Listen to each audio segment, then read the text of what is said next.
Chapter 497. The war gradually reached its climax, but the Shimwu dynasty still didn't make a move. It wasn't that they didn't want to take this opportunity to attack the northern frontier, but the Frost Mirror barbarian troops entering the central plains were like fish entering water. Fighting cavalry in the endless plains was undoubtedly foolish. Thus, the Shimwu dynasty's army could only choose to retreat and defend the cities, leaving large areas of wilderness and villages to the Frost Mirror barbarian troops. However, even though most of the cities in the central plains were much more prosperous than the small cities in the north, their defensive capabilities couldn't be compared. They couldn't withstand the attacks of tens of thousands, or even hundreds of thousands of Frost Mirror barbarian troops. Almost every now and then, news of a city falling would reach the imperial capital. A group of aristocratic family heads, sect disciples, and nobles were all cowering in the temporarily safe imperial capital, trembling in fear. Although the Shimwu dynasty's imperial capital seemed to be absolutely safe for the time being, even the monarch, Lei Qiusheng, was aware of the problem. As the instigators, how could they not know how much the imperial army in charge of protecting the imperial capital had been corrupted by them? It would be safer for them to go up and fight against the ferocious Shuangjian barbarian troops, rather than rely on those young masters to climb up the city walls and fight against the ferocious Shuangjian barbarian troops. In an instant, the entire imperial capital was covered in a gloomy cloud of gloom. According to the style of these aristocratic families, they didn't care about anything other than their own land. If not for the fact that Lei Qiusheng was a powerful and tyrannical monarch, some people would have already begun to force Lei Qiusheng to give up large amounts of territory and recall the border troops to resist the Shuangjian barbarian troops. As for the consequences of doing so, they didn't care and didn't want to care. In any case, dying a few years later was better than dying now. I wonder what the situation is like in the north. A commander of the Blood Liao cavalry carefully wiped his blood-stained scimitar clean on an animal skin before slowly sheathing it. Behind him were countless ferocious Blood Liao knights, as well as an even larger number of disheveled, and demoralized slave soldiers. In front of them was a burning city. Judging from the tall and wide walls, this city definitely had a high status in the central plains. However, not only did this rich city fail to stop the Frost Mirror barbarians' advance, it only served to increase their desire to plunder. After all, even though the Shimwu dynasty might not be as rich as the entire Shuangjian dynasty, a city in the Shimwu dynasty was definitely richer than a tribe in the Frost Mirror Prairie. Even the Frost Mirror Khan's Blood Liao tribe was no exception. These Frost Mirror barbarian who had entered the central plains were living a much better life than their compatriots in the north. They ate until their mouths were full of oil, and they continued to collect large amounts of wealth. Once the higher-ups gave the order to retreat, they could leave at any time. With the wealth they plundered, they could at least raise the strength of the entire tribe by 2 levels. In addition, the public opinion that Lin Yuan had carefully created also exploded at this moment. Almost all the people believed that the border army had already been defeated. Otherwise, it would be impossible for so many barbarians from the northern frontier to enter the central plains. Many people didn't even wait for the Frost Mirror barbarian to continue moving south. They had already spontaneously started migrating further south. This move was absolutely fatal to the current Shimwu dynasty. The north was already out of control, and the south was in endless chaos. If even the people in the central plains fled, it would mean that the Shimwu dynasty wouldn't receive a single grain tax in the coming year. Apart from shamelessly asking for peace with Lin Yuan and acknowledging his control over the north, they could only earn resources through the sea trade route in the south. Otherwise, they would all have nothing to eat next year. Lei Qiusheng had no choice but to order officials at all levels to appease the people. At the same time, the border army in the north was on full alert to resist the Shuangjian barbarian reinforcements with all their might. The situation in the central plains was indeed stabilized in a short period of time. At the very least, the number of Frost Mirror barbarian troops no longer increased. After the supply line was cut off, they were no longer as difficult to deal with as before. With the garrisons in each city, they could still hold on for a while. At the very least, the situation in the central plains would not happen again.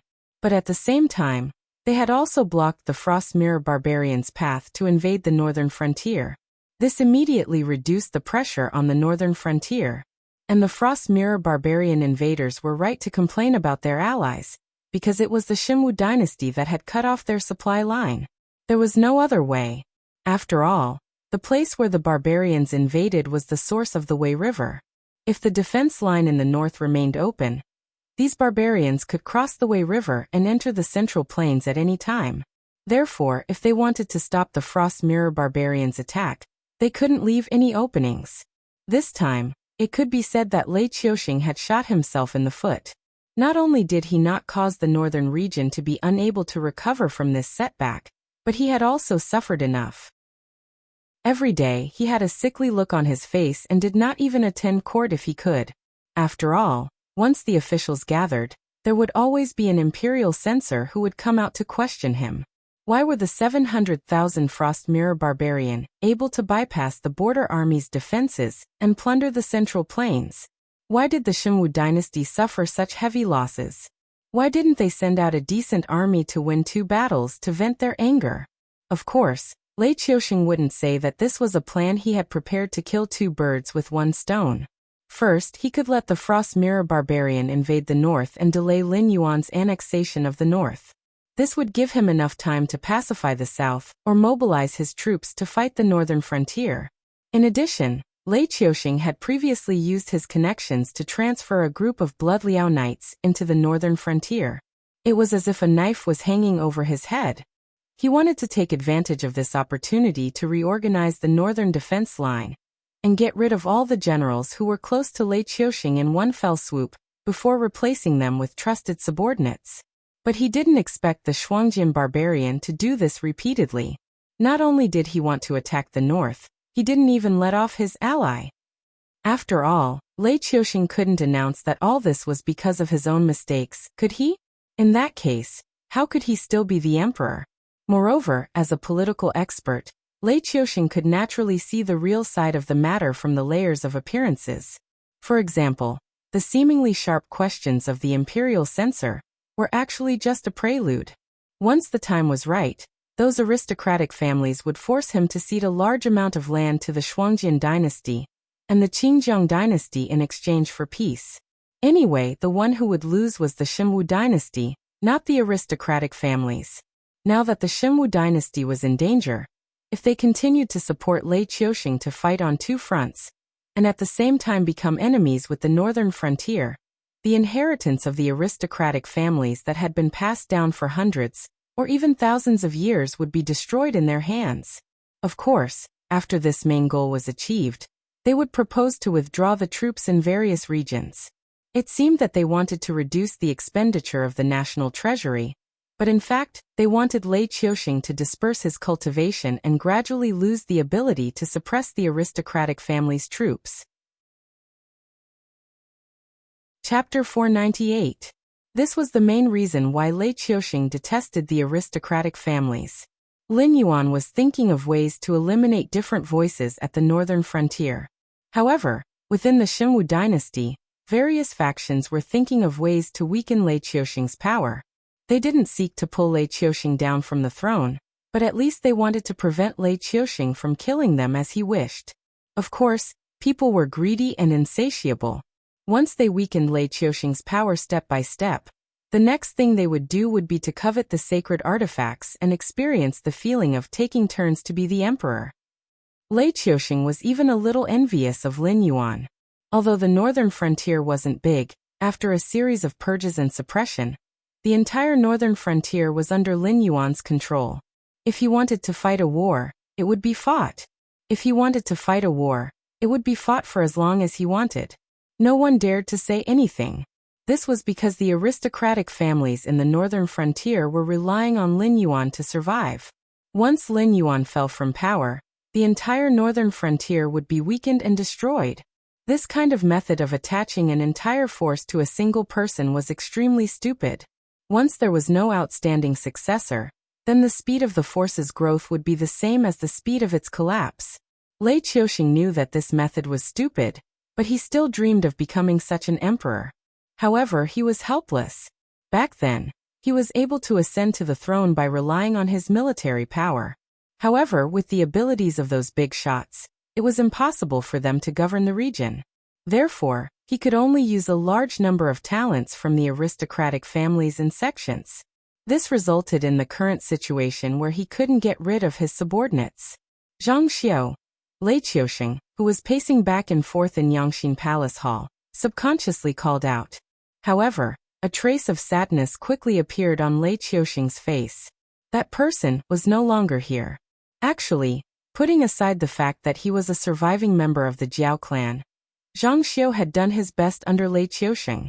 He had managed the embroidered guard from nothing to a ferocious tiger that everyone feared. Although it couldn't be separated from Lei Qiusheng's great support behind him, it was enough to show that Zhang Xiu wasn't an embroidered pillow, like Lin Yuan had described him to be. On the contrary, Zhang Xiu was a great talent with real talent. Moreover, after decades of getting along with each other, the stubborn Lei Qiusheng had also treated Zhang Xiu as one of his few friends. Although they were not as close as Shadow, who had grown up together, they were still closer than Lei Qiuming. Now that there was a problem with the war strategy, Lei Qiusheng sadly discovered that he couldn't even find someone to discuss it with.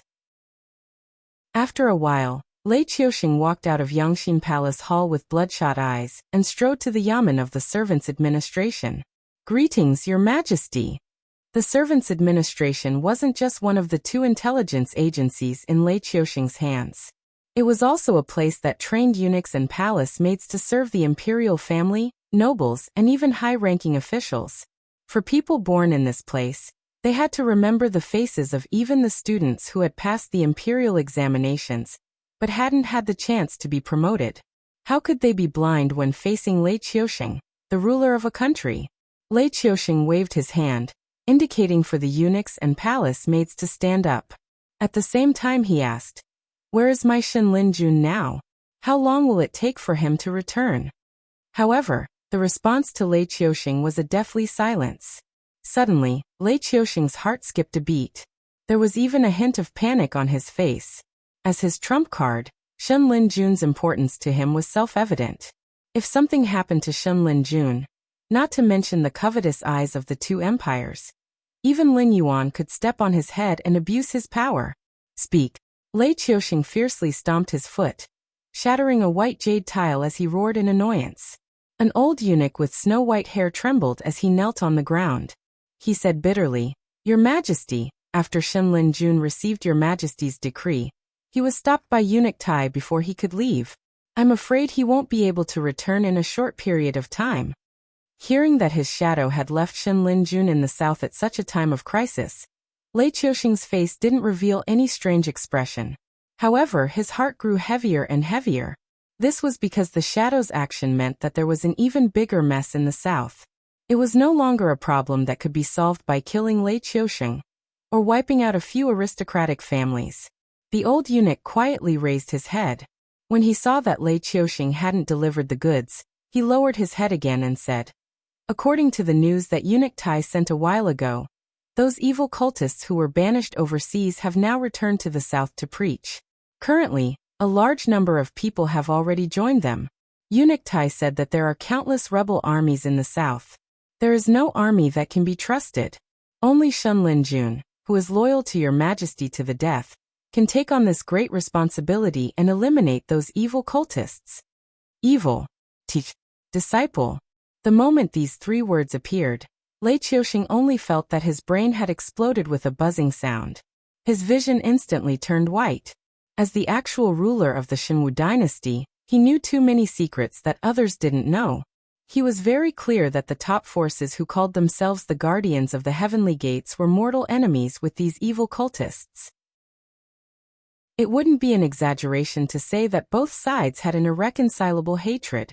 They definitely wouldn't sit by and watch the evil cultists develop and grow stronger in the south. They wouldn't even let them enter the south. But now, not only had the evil cultists entered the south, they had even started to preach in the south. No one had come out to control them. Even the shadow had no choice but to disobey Lei Qiusheng's orders and intercept Shen Linjun. He was prepared to let them take on the responsibility of eliminating the evil cultists at any time. However, the attitude of the Guardians of the Heavenly Gates had already explained many things. Since they could tolerate the evil cultists preaching in the south, It meant that they were willing to make almost any concessions other than directly sending troops to suppress the Shimwu dynasty. Heh heh heh, Lei Qiusheng opened his mouth and laughed bitterly. The sound coming from his throat was like a broken bellows. Your Majesty. The old eunuch raised his head with a worried expression. He looked at Lei Qiusheng, who had changed his usual shrewd style. He felt as if he was being chased, and his heart was tightly clenched. After all, these eunuchs grew up and learned in the palace. Their loyalty to Lei Qiusheng was definitely no less than that of Shen Linjun. It might even surpass that of Shen Linjun. After all, Shen Linjun was a professional soldier. He could still live well without Lei Qiusheng. Even if he retired and went to a remote city to be a demon slayer or a mercenary, he could still live a good life. However, these eunuchs were different. Without Lei Qiusheng, they were just a group of lonely disabled people with no one to rely on. Even if their cultivation was high and their wealth was comparable to that of a country, they would still end up with no one to send them off in their old age. Their power, their lives, and even their everything were linked to Lei Qiusheng. Naturally, they had to think about Lei Qiusheng at all times. Chapter 499. This humble one is doing very well. Lei Qiusheng finally regained some clarity after hearing the old eunuch's call. However, he felt an inexplicable sadness in his heart. No matter how he viewed himself, the current rotten situation had become a mess that was difficult for him to clean up. This was especially true after Lin Yuan revealed his ambitions. Lei Qiusheng was in a state of panic, and had taken many remedial measures. However, the more he did, the more mistakes he made, which led to the current situation. Even though Lei Qiusheng knew that as long as he had enough time to deal with the south, even if Lin Yuan completely took over the north, he would still have the strength to fight. However, the enormous pressure that had been accumulating in his heart day after day made Lei Qiusheng, blinded by greed, choose to open the border. He gritted his teeth and let the Frost Mirror barbarian into the country, but he didn't expect that he would shoot himself in the foot. His originally resentful attitude completely changed after hearing the news of the southern evil cultists. He originally only treated Lin Yuan as an equal opponent, but he didn't expect that Lin Yuan's plans were even greater than his. The cultists had even bypassed him and directly contacted the most powerful forces. If the shadow had not happened to be in the south, it was likely that the cultists would have caused a huge ruckus before the report would appear on the shadow's desk. Because at this moment, Lei Qiusheng clearly understood that it wasn't just Lin Yuan. Even the civil and military officials of the court, as well as the top-level factions, all thought of him as the loser before the war even began. None of you are optimistic about this humble one's chances? This humble one is going to win this war no matter what. Lei Qiusheng suddenly took a deep breath and said in a low voice, Eunuch Zhuo, this humble one doesn't have any trustworthy people by his side right now. I can only trouble the servants' administration to make a trip to the northern border, have the troops there withdraw in batches to the central plains, and defend the imperial capital to the death.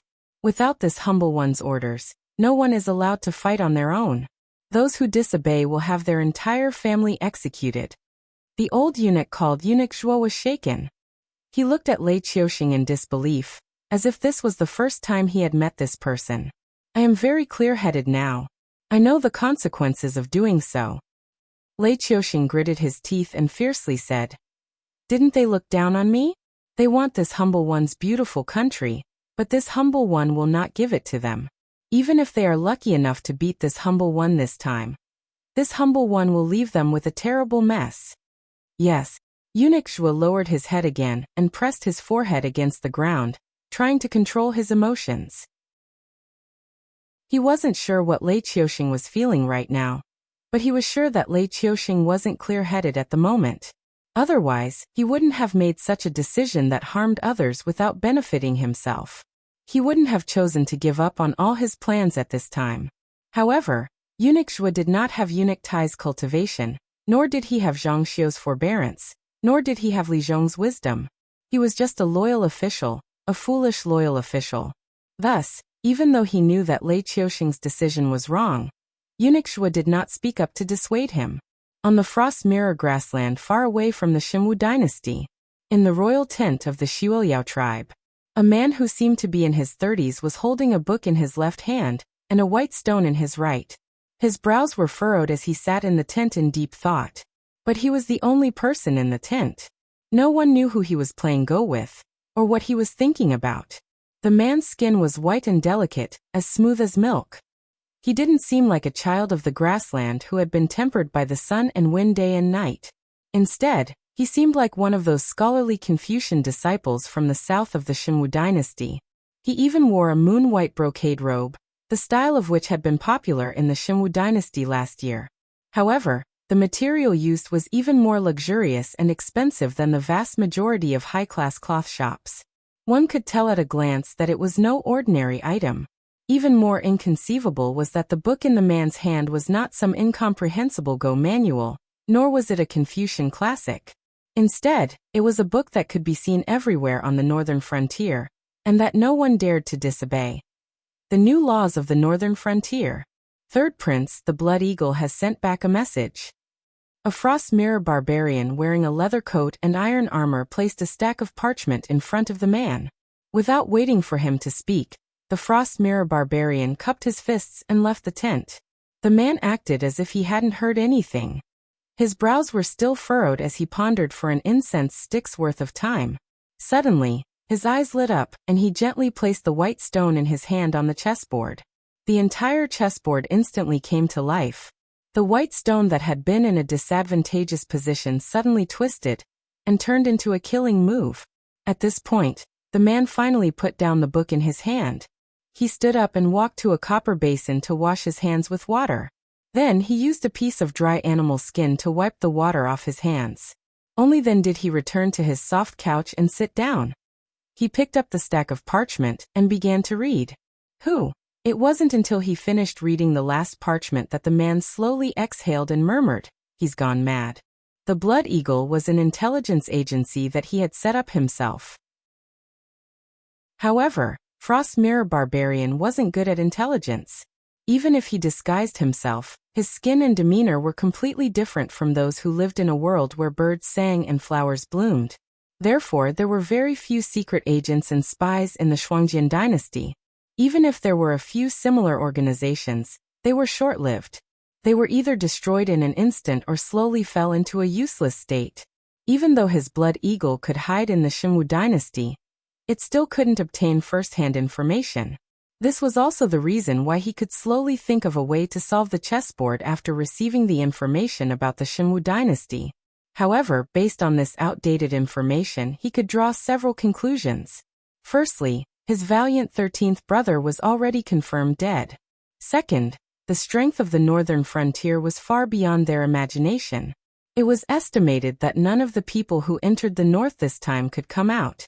Third, Lei Qiuxing had gone mad. The first two pieces of information were already speculated by him. Even if they were confirmed now, they weren't worth mentioning. However, the last piece of information made him cautious. In addition to the information he received this morning, Lei Qiuxing was going to withdraw the border army in the north and let them directly enter the rich and livable hinterland of the Shunwu dynasty to occupy territory and plunder treasures. In other words, Lei Qiuxing was going to use the entire Shuangjian dynasty as a knife and let them be the executioners whose hands were stained with blood. For Lei Qiuxing would get rid of all the major problems and directly reshuffle the power structure of the entire Shunwu dynasty. But what if he's not mad? The third prince's eyebrows, which had just relaxed, were tightly knitted together again. His expression was a little uncertain. He dared to use the Shuangjian dynasty as a knife. Wasn't he afraid that it was easier to invite the devil than to send the devil away? Chapter 500. The third prince sat in his own tent and frowned as he pondered.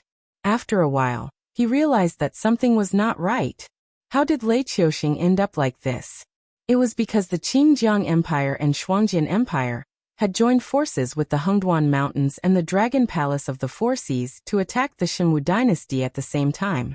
As a result, even the basic garrison troops were transferred to the front line. Although the front line looked stable, the interior was as soft as mud. Not to mention the northern frontier king and the Qingpeng king. Even the rebels could threaten Lei Qiuxing's position. However, why would the four forces join forces to attack the Shunwu dynasty? With the third prince's wisdom that did not match that of the people in the grassland, he quickly thought of the top forces that were above the empire. It was obvious that Lei Qiuxing had offended one of the top forces because of something. That was why there was a war everywhere, giving the aristocratic families and sects who coveted the high position space to cause trouble. After joining forces with Lei Qiuxing, the situation gradually became clear. The thing that made the top forces hate the Xinwu dynasty so much that they used all their influence to make the four forces join forces should still be in Lei Qiuxing's hands. Otherwise, both the Shuangjian Empire and the Qingjiang Empire would have withdrawn their troops and returned to the empire. After all, the monster horde in the Hengduan Mountains would not reason with them. Since they had no military strength, the neighboring empires would not miss this opportunity to loot a burning house. However, the strange thing was that the forces that bordered the Qingjiang Empire and the Shuangjian Empire did not attack them at all.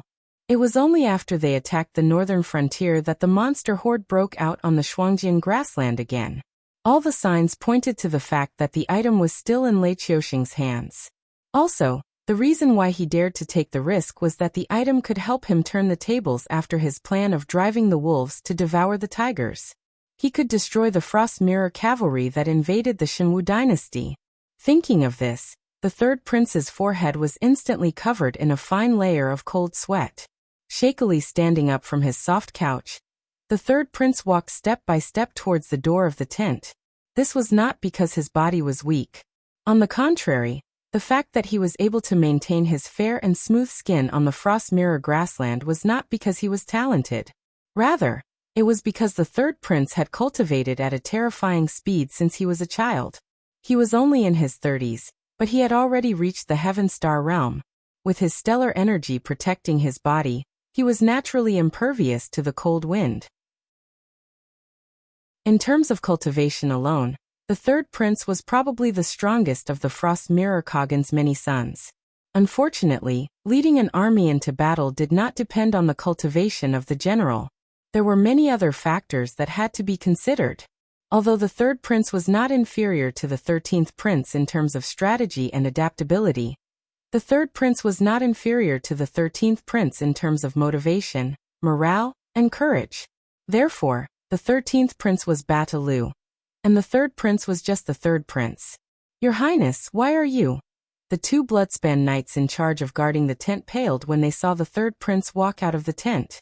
On the Frost Mirror grassland, where the 13th prince's fate was unknown, the third prince could not become the first successor of the Bloodspan tribe. However, the cunning third prince controlled the Blood Eagles. With the cunning of a fox and the eyes of an eagle, the third prince was practically the brain of the entire Bloodspan tribe. He spent most of his time in his tent, processing the intelligence reports from the Blood Eagles and formulating a plan of action for the Bloodspan tribe. Unless something major was about to happen, the third prince rarely left his tent. After all, the intelligence reports were already outdated. If he did not check them in time and did not react in time, the entire tribe might be plunged into an unknown and desperate situation that concerned the survival of the tribe. The third prince looked at the guards with a pale face and said in a low voice, "This matter is of great importance. It is not convenient for me to meet with my father directly. I can only trouble you to go first and tell my father that no matter what he is doing, he is to postpone everything and wait for me. Just say that our Reflection Frost dynasty is in grave danger. If we don't handle this matter properly, not only the Bloodbath tribe, but all the other tribes on the Reflection Frost plains will be wiped out." What a guy! When the guards heard this, their faces instantly paled. The third prince never spoke without thinking. Now that he said this, it meant that a great disaster was about to happen on the Frost Mirror grassland. The guards did not know that the exhausted Xinwu dynasty would not be able to stop the Shuangjian dynasty from taking the imperial capital now that the army had moved out in full force. However, the third prince was never one to speak empty words. Many people even respected the third prince with titles such as prophet or sage. This was because the things that the third prince had predicted over the past 10 years were all reflected in the time and place that he had predicted. Yes, I will go and see the Great Khan now. After all, the third prince's guards were the brains of the Bloodspan tribe. Although they only had the title of a guard, Their status was not inferior to the generals other than the princes. As long as they reported to the Great Khan, they would be able to see him. Also, the third prince turned to look in the direction of the Shinwu dynasty and said with a dark face, "We have to be prepared for both sides. My father has always favored the 13th prince, but it seems that he has died on the northern frontier. I am worried that my father will send troops out in anger and destroy all the tribes on the Frost Mirror grassland. Find a group of trustworthy people and inform the chiefs of the other tribes to come here for a meeting. Even if we have to force him, we cannot let my father continue this war." The guard trembled and his face paled, but his eyes flashed with determination. He said in a low voice, "Yes."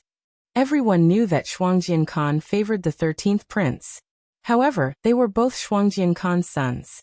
How could the third prince, who was the most talented and the wisest, not be interested in Shuangjian Khan's throne? If he succeeded in forcing the third prince to abdicate this time, he would have succeeded the third prince. As long as he could win this war, he would be a big shot in the Bloodspan tribe and even in the Shuangjian dynasty. When the time came, the third prince might even allow him to leave with his tribesmen and establish his own tribe. For a better life in the future, for a lord who could rule over a region. It was a gamble. The third prince, who did not know the guard's complicated thoughts, sighed as he watched the guard leave. He looked in the direction of the Shinwu dynasty and murmured, "I hope it is not too late." Chapter 501. If the Shuangjian dynasty could get their hands on information, the northern frontier would naturally be able to get their hands on it. In fact, they would be able to get their hands on it much faster. Looking at the report on the table that had been confirmed by the Association of the Demon Emperor and the embroidered uniform guard, Li Zhong's eyes were filled with doubt. Was Lei Qiusheng crazy? Or was he making a huge gamble? Or was he trying to drag the northern frontier down with him? Li Zhong believed that a person at Lei Qiusheng's level wouldn't lose their will to fight just because of a momentary loss. He also didn't believe that Lei Qiusheng would make such a crazy decision. If that was the case, then he would have to wonder if the person who had invaded the country with a strong army was the current divine martial emperor Lei Qiusheng. Once the northern frontier army retreats back to the central plains, the Frost Mirror cavalry will be able to attack the Shinwu dynasty unscrupulously. Of course, they might also attack our northern frontier. Judging from the factors of this simultaneous invasion, the Shuangjian dynasty's tribes, big and small, should be more inclined to plunder the Shinwu dynasty, which is currently lacking in battle strength. However, the disappearance of the 13th prince will cause the Frost Mirror Khan to target the northern frontier. Lei Qiusheng's seemingly crazy move has hit the nail on the head. If we go to stop the Shuangjian dynasty, we will have to split off our already small forces to take over the defense line left behind by the Shinwu dynasty's frontier army. Not only will it be a waste of effort, but it will also be easy for Lei Qiusheng to attack us. However, if we don't stop the Shuangjian dynasty, we will have to face the most elite Shueliao cavalry. Without the Shueliao knights who could contend against the divine martial Chongbu, with the strength of the Shinwu dynasty's border army and Lei Qiusheng's plans, it would be more than enough to defeat the Shuangjian dynasty's invasion. When the time came, Lei Qiusheng would be able to reverse his decline and rebuild the morale of the army. Then he would be able to find an opportunity to fight us head-on. Right now, the northern frontier's strength is barely enough to deal with Lei Qiusheng, who has recovered 50% of his strength. Add to that the Blood Liao Knights attack, and we can't mobilize more than 30% of our troops. Unless Uncle Gao's defensive fortifications along the river are miraculous, Lei Qiusheng will be able to catch his breath and kill us with a single punch. Li Zhong muttered to himself. His eyes gradually regained their clarity. He said coldly, "What a Lei Qiusheng." Everyone's wisdom was different, and the level at which they looked at problems was also different. Eunuch Zhuo was on the first level, and he could only see the harm of Lei Qiusheng's move. The third prince was on the second level, and he could see the harm of Lei Qiusheng's move. He could also see the benefits from it, and derive a series of calculations. Li Zhong was on the third level, and he directly eliminated the areas that were harmful to the Shinwu dynasty. He found the most crucial point, and even used it to deduce the unfavorable situation the northern frontier would soon face. As for which level Lei Qiusheng was on, Perhaps only he himself knew. When an expert made a move, the truth would be revealed. Lei Qiuxing had chosen between the north and the south to survive. On one hand, he catered to the north to force the south, but on the other hand, he was worried that the north would become too powerful and difficult to control in the future. Under this kind of worrying situation, no matter how good a card he played, it would be a lousy one. It would be very easy for Li Zhong, Lin Yuan, and other people with great wisdom to find the flaws, and then break his killing moves one by one and counterattack. Even at this point, not only had Lei Qiuxing not solved the trouble in the south, he had not even mobilized Lei Qiuxing and the rebel army in the south. If not for Lin Yuan's tit-for-tat by letting the cultists land in the south, perhaps the south would still be stable, and waiting for Lei Qiuxing to be forced into a corner by the northern frontier. At that time, no matter what conditions the aristocratic families in the south offered, Lei Qiuxing would have to pinch his nose and accept them, and the scales of victory would begin to tilt towards the interest groups in the south. At that point, whether it was Lei Qiuxing or Lin Yuan, they would both become losers. It was just a matter of who would lose more in the end. But at the moment when he was completely on the verge of defeat, Lei Qiuxing was able to sweep away all his worries and boldly adopt the method of no construction without destruction to meet the attack of the northern frontier. Moreover, he changed his previous scheming attitude and chose to use an open and aboveboard scheme. He made the Shuangjian dynasty his butcher's knife. While suppressing the northern frontier and sweeping away the aristocratic families in the Central Plains, he concentrated his forces to defend the imperial city and the nearby territories. With the Shuangjian barbarians' fighting style of bullying the weak and fearing the strong, he was bound to bypass the imperial city, which was a fat piece of meat, and directly sweep through the territory of the interest groups in the south. The cultists, the Frost Mirror Barbarian, and the interest groups in the south would first fight each other, and then Lei Qiuxing would suddenly close the door and beat the dogs, directly eliminating all the internal problems. Even the aristocratic families that gave him a headache were swept away by the Shuangjian barbarian. How many of them would be left unharmed? How many of them would dare to challenge Lei Qiuxing? How could he count on the aristocratic families near the imperial city that Lei Qiuxing was toying with? Moreover, the Shuangjian barbarian would not continue to attack the Shenwu dynasty. Instead, they would retreat to the Frost Mirror grasslands to lick their wounds. At that time, if the northern frontier still could not deal with the problem of the Blood Liao Knights, it would be a huge joke. Should he take this move or not? For the first time, Li Zhong felt that the wisdom he was so proud of was actually useless at this moment. He realized that compared to ambitious and ruthless characters like Lei Qiuxing and Lin Yuan, he lacked the most crucial thing, courage. He did not want to waste his energy fighting the Shuangjian dynasty, but he also did not want to take the risk of Lei Qiuxing rebuilding his confidence. At this moment, he did not know what to do. Your Highness, battle report. A guard strode into Li Zhong's office and placed a battle report on Li Zhong's desk. Li Zhong tore open the wax seal on the envelope and took out the letter. His face immediately turned ashen as if he had eaten a fly. While he was still making preparations, Lei Qiuxing had already begun to move. At present, most of the northern border army had been wiped out, and the rest were fighting as they retreated toward the Central Plains. After all, these border armies had been stationed at the border for many years, and had encountered the barbarians of the Shuangjian dynasty more than once or twice in the wilderness. While they might not be evenly matched, they would not be routed so quickly. This is troublesome. This is really troublesome. Li Zhong felt his temples throbbing with pain. Lei Qiuxing had actually played a dirty trick right in front of them. According to Li Zhong's usual logic, Lei Qiuxing's orders would be delivered to the border by trusted officials, and then the border army commanders would have to verify the authenticity of the orders before destroying the fortifications and slowly retreating to the vicinity of the imperial capital. But just as he received news that Lei Qiuxing was cutting off all means of retreat, the border army had already moved. What did this mean?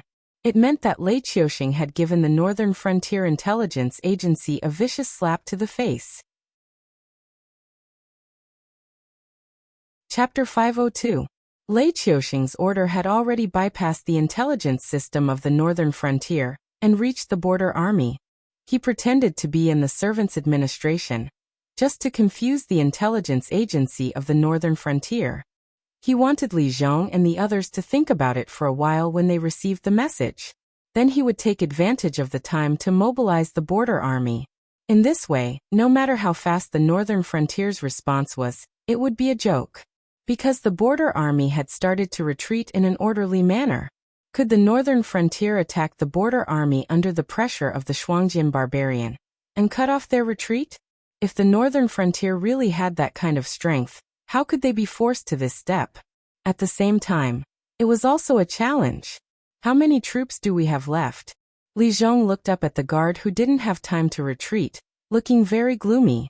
The guard thought for a while and said bitterly, "The main force of the southern expedition is in the border army to carry out the plan of the Great Wall. Some of them are in the north to clean up the rebels, or to entangle the Frost Mirror barbarian, who got separated from the main force. The Falling Star Army is now surveying the terrain near Wei River City, preparing to build a position to resist the naval attack of the Shenwu dynasty. The Subhuman Army is fighting with the demon beasts, so some of them are scattered in the forests. It's hard to gather them in a short time. If Your Highness wants to mobilize the troops as soon as possible. Only the Northern Army hasn't been mobilized yet." Li Zhong was now a criminal. Without Lin Yuan's permission, the 100,000 guards of the prince's mansion were not allowed to leave Shunning City. They had already made a mistake once. If they made another mistake, no matter how good Li Zhong's reputation was, no one would be able to keep his head. Luckily, the Northern Army and the Northern Frontier could be mobilized, though the guards couldn't be mobilized. Li Zhong thought for a while and scolded with a smile. "Mobilize the Northern Army? Then it's better not to do anything." The Northern Battlefront Army, which had just been expanded twice, was disbanded recently. Those experienced soldiers were all sent to the front line.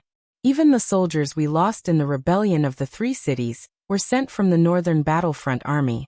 Do you think they still have people? Well, the guard touched his head and smiled. Even so, they are one of the three armies in the Northern Frontier. They can spare 100,000 soldiers, can't they? Your Highness, you think too much. He could tell that this prince didn't care about his own life at all. He knew that this was a job that would cost him his head, but he still wanted to take the 100,000 guards out and wrestle with the border troops of the Shenwu dynasty, who had retreated back to the Central Plains. Li Zhong shook his head helplessly and smiled bitterly. The Northern Army can't even gather 600,000 soldiers, and they have to be stationed in different places in the Northern Frontier. It's a chaotic time. Who knows how many demons and monsters are going to cause trouble? Almost all the Bright Gown Guards are going to fight with the army. The local troops and the Association of Demon Kings can't suppress the Northern Frontier. Besides, Li Zhong stopped abruptly. He waved his hand and said, "Anyway, the Northern Army can't be mobilized. Within 4 hours, you have to bring me at least 100,000 soldiers. Otherwise, the guards of the Royal Palace will go out to fight. Even if we can't kill all the border army of the Shenwu dynasty, we have to try our best to wipe them out." As soon as he finished speaking, Li Zhong's face was so gloomy that it was about to drip water. Some words couldn't be heard by a mere guard. The Northern Frontier wasn't a paradise where everyone was united. There was a lot of blood hidden under the peaceful land. Various factions wanted to take advantage of this opportunity to fight for enough benefits for themselves. Although they had all given up on the position of the actual ruler under Lin Yuan, this did not mean that they were pure of heart and did not care about anything. It was like the aristocratic families that depended on the Northern Territory Chamber of Commerce to survive. How could the Qiao family and the Shui family be compared with the other aristocratic families? Although the forces that depended on the Northern Frontier were controlled by the factions and wouldn't think about being the leader, they would take this opportunity to suppress and scheme against each other because of their irreconcilable hatred. Even if they were punished afterwards, they would still do it. These actions were the same as the forces that rebelled in the Shenwu dynasty. It was just that they didn't have the resources and strength to stand on their own in the Northern Frontier. They could only drag down the forces of the other factions and try their best to eliminate more forces to increase their own speaking rights.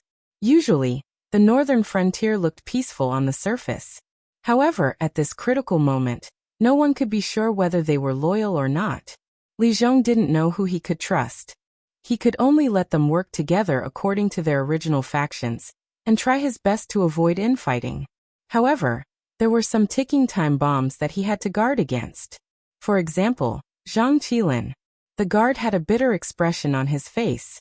He could only helplessly accept this task before turning around and leaving the office. He didn't have as many misgivings as Li Zhong. Naturally, he didn't have as many worries as Li Zhong. However, Li Zhong was now their master. Once Li Zhong fell from power, they could forget about having good days in the future. I really envy you guys. You don't have to think so much. Li Zhong looked at the guard who was gradually walking away and shook his head with a bitter smile. However, a moment later, Li Zhong's face returned to its cold and indifferent expression. However, a trace of madness appeared in his eyes. Didn't you, Lei Qiusheng, want to play an open scheme with us and turn the area around the imperial capital into a place where anyone who touches you will have to stab their hands with blood? This old man doesn't believe in this evil. While you're organizing a defensive position, this old man will do his best to eliminate the effective forces in your hands, and let those Shuangjian barbarian people bleed first. Let's see if you can still sit still on the fishing platform. Li Zhong's strategy wasn't weak. However, he didn't have Lei Qiusheng's boldness. However, this didn't matter. Even a rabbit would bite when cornered. If he couldn't find a way to deal with Lei Qiusheng's open scheme with his own courage, then he might as well give up on his reasoning and use an absolutely bold and crazy strategy. In any case, Lei Qiusheng dared to act as if he was going to drag the northern frontier down with him. How could the northern frontier not dare to accept this? However, on the surface, Lei Qiusheng wanted to drag the northern frontier down with him. However, he still had a trump card in his hands. It didn't matter even if he didn't achieve the desired effect. In any case, Lei Qiusheng was extremely confident that he would still be the ruler of the Xinwu dynasty. He wouldn't become a speck of dust in the long river of history because of a small disturbance. However, Li Zhong's crazy response was just a risky move. To put it bluntly, it was just a bluff. In his heart, he really did have some thoughts of dragging Lei Qiusheng down with him. Chapter 503. But it doesn't matter. After all, I still have the Dragon King behind me. The madness in Li Zhong's eyes gradually subsided. Lei Qiusheng had some unknown trump cards in his hands, but how could Li Zhong not have any trump cards in his hands? The situation had already become so dangerous, but Lin Yuan didn't show any signs of panic. He didn't even have the intention to recall the army in the south back to the northern frontier to fight together. That must be because Lin Yuan still had other cards that he hadn't played yet. Li Zhong knew his position, so he also knew that no matter how much power Lin Yuan gave him, he was still a puppet. And no matter how much a puppet struggled, it was still within the scope of Lin Yuan's ability. As long as Li Zhong wasn't stupid enough to cancel Lin Yuan's original arrangements and order all the troops in the northern frontier to die, then Lin Yuan would still be able to clean up the situation. There was indeed only one ruler in the northern frontier, but Li Zhong, as the king of the northern frontier, still had a lot of power in his hands. In addition, Lin Yuan deliberately molded Li Zhong into a positive figure, who always thought for the common people.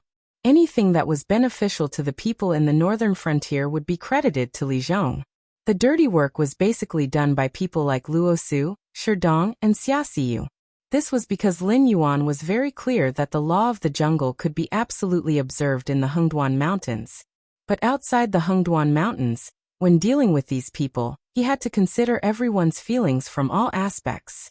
For example, those capable officials who had real talent, hated war, and could really bring benefits to a region would definitely not be willing to serve under a warmonger like Lin Yuan. After all, Lin Yuan's actions were completely different from the ideals they had molded since childhood. Naturally, they wouldn't favor him, but the development of the northern frontier couldn't be done without them. Therefore, Li Zhong appeared. With Li Zhong as the leader, it was a completely different matter. Not just the people on the northern frontier, even the arrogant sages of the Confucian sect mentioned the reforms on the northern frontier. Even though they knew that they were growing on the corpses of the noble families and sects, they did bring benefits to the people. They even removed the opportunity for the noble families and sects as middlemen, to suck the wealth of the people. The people received benefits, and so did the income of the rulers. Therefore, no one could go against their conscience and say that the reform of the northern frontier was a strategy to bring chaos to the country. Even though they all knew that the reforms and laws at the northern frontier were all made by Lin Yuan, the exotic beast, they still couldn't believe it. However, since Lin Yuan wanted to give the credit to Li Zhong, these humans agreed to it. They were willing to be blind and not come out to refute. Naturally, there would be talented people who didn't see the twists and turns in the process who came to the northern frontier. Therefore, Li Zhong's position in the northern frontier was very special, different from the previous two kings of the northern frontier. Although Li Zhong didn't have his own faction, his orders carried much more weight than the previous two kings. This was because he was assigned for Lin Yuan to recruit talents. Even if Li Zhong wanted to die, Lin Yuan had to find a way to protect him. I hope you won't walk on that path of death. Li Zhong placed his hands behind his back and sighed faintly. The situation at the northern frontier was indeed complicated. However, Zhang Qilin and Shen Linjun, who used to be reserve soldiers, were even more difficult to deal with. These people were 100% loyal to Lei Qiusheng. When Luo Su was teaching Li Zhongxing, Lin Yuan promoted Zhang Qilin and let him lead those people to build the northern army. Therefore, Li Zhongxing was under the subtle influence. His loyalty to Lei Qiusheng was no longer what it used to be. This time, Lei Qiusheng's action of no building without destruction had greatly impacted Li Zhongxing, who had been nurtured in the northern frontier. Therefore, Li Zhongxing, who was far away in the front line, might not be absolutely loyal to Lin Yuan. However, when it came to protecting the people of the northern frontier, Li Zhongxing would spare no effort to complete it. Therefore, the Great Wall plan would never have any mistakes. However, Zhang Qilin, who had been hanging out with those old brothers, wasn't affected by this. These people still maintained absolute loyalty to Lei Qiusheng. Since Lei Qiusheng could bypass the intelligence agencies of the northern frontier and move the border army to retreat under their noses, then it was impossible for him not to bypass their spies and send the secret edict to Zhang Qilin. At this critical moment, it was better to be stabbed by someone from the inside than to fight against those barbarians of the Shuangjian dynasty. Li Zhongxing stayed in the northern frontier as a prisoner because he wanted to keep an eye on Zhang Qilin and those old subordinates of Li Zhongxing. However, now that Lei Qiusheng had taken such drastic measures, only an idiot would let those border army soldiers leave. However, if he moved, no one could guarantee that Zhang Qilin wouldn't act rashly. Before this, the northern frontier's troops were all sent from the northern battlefront army. Of course, it wasn't because the soldiers of the northern battlefront army were strong and had good training. It was because Lin Yuan didn't want Zhang Qilin and those reserve soldiers of Shen Linjun to make the northern battlefront army into a private army. That was why he wanted to use this method to scatter those officers of Shen Linjun's reserve soldiers into different troops, so that they couldn't cooperate with each other. Two flowers bloomed, one on each side. Let's not talk about the scheming in the northern frontier for now. Li Zhongxing, who was near Donglin City, wasn't having a good time at the moment. Because of the Xinwu dynasty's border army's retreat, the original barrier naturally didn't exist anymore. Although the Xinwu dynasty's army wouldn't go deep into the northern frontier's territory, they wouldn't come near the border and cause trouble near Donglin City, which was heavily guarded. However, even if the Xinwu dynasty's army didn't come, it didn't mean that the Shuangjian dynasty's barbarians were so sensible. As soon as the border army retreated from the fortifications, the barbarians rushed in impatiently. After all, the border army had been ordered to defend the defensive line for the past few days. Not to mention supplies, even the scouts couldn't penetrate the defensive line. Therefore the 1.2 million Frost Mirror barbarian from before had completely lost contact with them. Now that things had developed to this point, it wasn't just a matter of the missing 13th prince anymore. If the 150,000 Blood Gold Knights were wiped out here, even Frost Mirror Khan wouldn't be able to stop the decline of the Blood Gold tribe, let alone the 13th prince. If the 1.05 million cavalrymen were also lost, who knew how many tribes would be wiped out this winter? Because of this, the chiefs of the Xinwu dynasty's territory were extremely anxious. They repeatedly ordered the northern frontier to release these warriors, even if they had to suffer some losses. Therefore, more and more Frost Mirror barbarian rushed into the Shimwu dynasty's territory like wolves and tigers, urgently wanting to get in touch with the vanguard troops. Chapter 504. Previously, Li Zhongxing had used a different strategy to eliminate the vanguard troops, so he could treat them as if they did not exist. But now that the Great Wall plan was halfway through, if he allowed this large wave of barbarians to pass through, the entire plan would become a joke. Moreover, even if these barbarians were not very smart, it was impossible for them to allow the Northern Territory to build a defensive fortification that could isolate them from their territory. Damn it, let's go all out.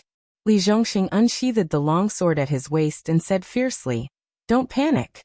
Craftsmen, finish your work in an orderly manner. My men will escort you back to the safety of Donglin City in an orderly manner. Leave 5,000 men to guard the craftsmen. The rest of you, follow me and prepare to fight those barbarians." Almost all of the soldiers following Li Zhongxing were the elites of the southern expedition. Apart from the first batch he had brought out, the rest were all veterans who had participated in the encirclement and suppression of the rebel army in the north.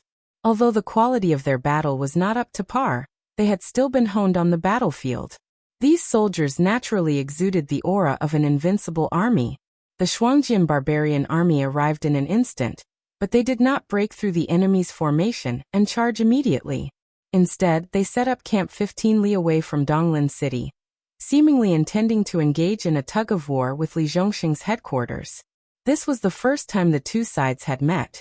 Even the arrogant Shuangjian barbarian army did not dare to be careless at this moment. After all, the 13th prince, 200,000 bloodrich cavalrymen, and 450,000 cavalrymen from various tribes had all been lost in the north. Now that the brothers who had invaded the Central Plains had regained contact with them, those who had entered the northern territory were like clay oxen entering the sea. It was as if they had disappeared directly. Given the barbarians' character of bullying the weak and fearing the strong, even if they had not personally experienced the battle with the northern frontier army, they would still realize that the so-called information about the northern frontier being weak was all fabricated by the Shimwu dynasty to deceive them. The one who was truly weak was the Shimwu dynasty. However, now that things had developed to this point, the Mirror Frost dynasty did not have the spare energy to cause trouble for the Shimwu dynasty for the time being. After all, their brothers as well as the 13th prince, whom the Khan had placed all his hopes on, were all trapped in the north. If this matter was not handled properly, the Mirror Frost Khan would be enraged, and countless heads would roll. Both sides had merely set up a battle formation, and were facing each other. Unexpectedly, neither side had any intention of taking the initiative to attack. The first day slowly passed by in this kind of stalemate between wanting to say something but hesitating to do so. It was not until noon of the second day that a rider came out of the Shuangjian dynasty's military tent, claiming to be the messenger of the Khan of Frost. Li Zhongxing's camp was built behind the cement wall. Because the fortification had just begun construction, even with the help of cement, it was impossible to complete it in a short period of time. Moreover, this fortification was only outside Donglin City, and had not yet been connected to the planned cities. Naturally, the Shuangjian barbarian did not know that this was the wall of despair that they would encounter in the future. It was just a temporary fortification built by the Northern Frontier Army. The ranger in charge of guarding the place held the so-called messenger on the ground and carefully searched him. After making sure that he did not carry any weapons, he was escorted into the main camp to meet with Li Zhongxing. After entering the commander's tent, the messenger did not mock Li Zhongxing with a sneer on his face. Instead, he cupped his fist with a solemn face and said in a deep voice, "I am K Tung, the young chief of the Green Carp tribe in the Frost Mirror grassland. Greetings to all the generals." The moment his voice fell, all the generals in the commander's tent looked at each other in dismay. Then their eyes fell on Li Zhongxing's face at the same time. It was said that the Shuangjian barbarian was rude and unreasonable. But now, this messenger had changed his usual behavior. There must be something fishy going on. "I am Li Zhongxing, the commander of the southern expedition in the northern frontier. Li Zhongxing sat on the tiger skin chair, looked down at Kei Tung and said in a deep voice, "The Shuangjian dynasty started the war without declaring war. First, they attacked our northern frontier territory. Now that the army is here again, the young chief has changed his usual behavior. This is really confusing." Hearing this, Kei Tung blushed. He cleared his throat and said, "There is something you don't know, Marshal Li. Our Shuangjian dynasty was deceived by a scoundrel. We didn't know that the northern frontier and the Xinwu dynasty had broken off relations. That's why we attacked the northern frontier territory. I'm sure you also know that our Shuangjian dynasty and the Xinwu dynasty have been at war for more than half a year. When we suddenly saw a hole in our border, we naturally wouldn't let go of this opportunity." Kei Tung's words weren't nonsense. After all, the northern frontier belonged to the Xinwu dynasty. Although the Frost Mirror Barbarian clearly came for the northern frontier, they didn't penetrate the northern frontier, let alone enter the territory of the northern frontier. In addition, the Frost Mirror Barbarian had come for the Central Plains. So if they braced themselves and said that they came to attack the Xinwu dynasty, no one could say anything about it. Oh, Li Zhongxing suddenly understood and raised his head. He smiled and said, "Young chief means that you attacked the wrong people?" Yes, that's what I meant." Kei Tung's face was still red, but it wasn't clear whether it was due to excitement or embarrassment. Li Zhongxing's face suddenly darkened. He said in a strange tone, "Young chief is so sure of this statement. Do you think that I and everyone else are fools? If our northern frontier army entered the Shuangjian dynasty and killed, and then we told you that we were actually going for the demon beasts in the Hengduan mountain range, would you believe us?" As soon as he finished speaking, the generals in the tent suddenly burst into laughter. Kei Tung's face became even redder. After all, they had all watched the Shuangjian barbarian invade the north.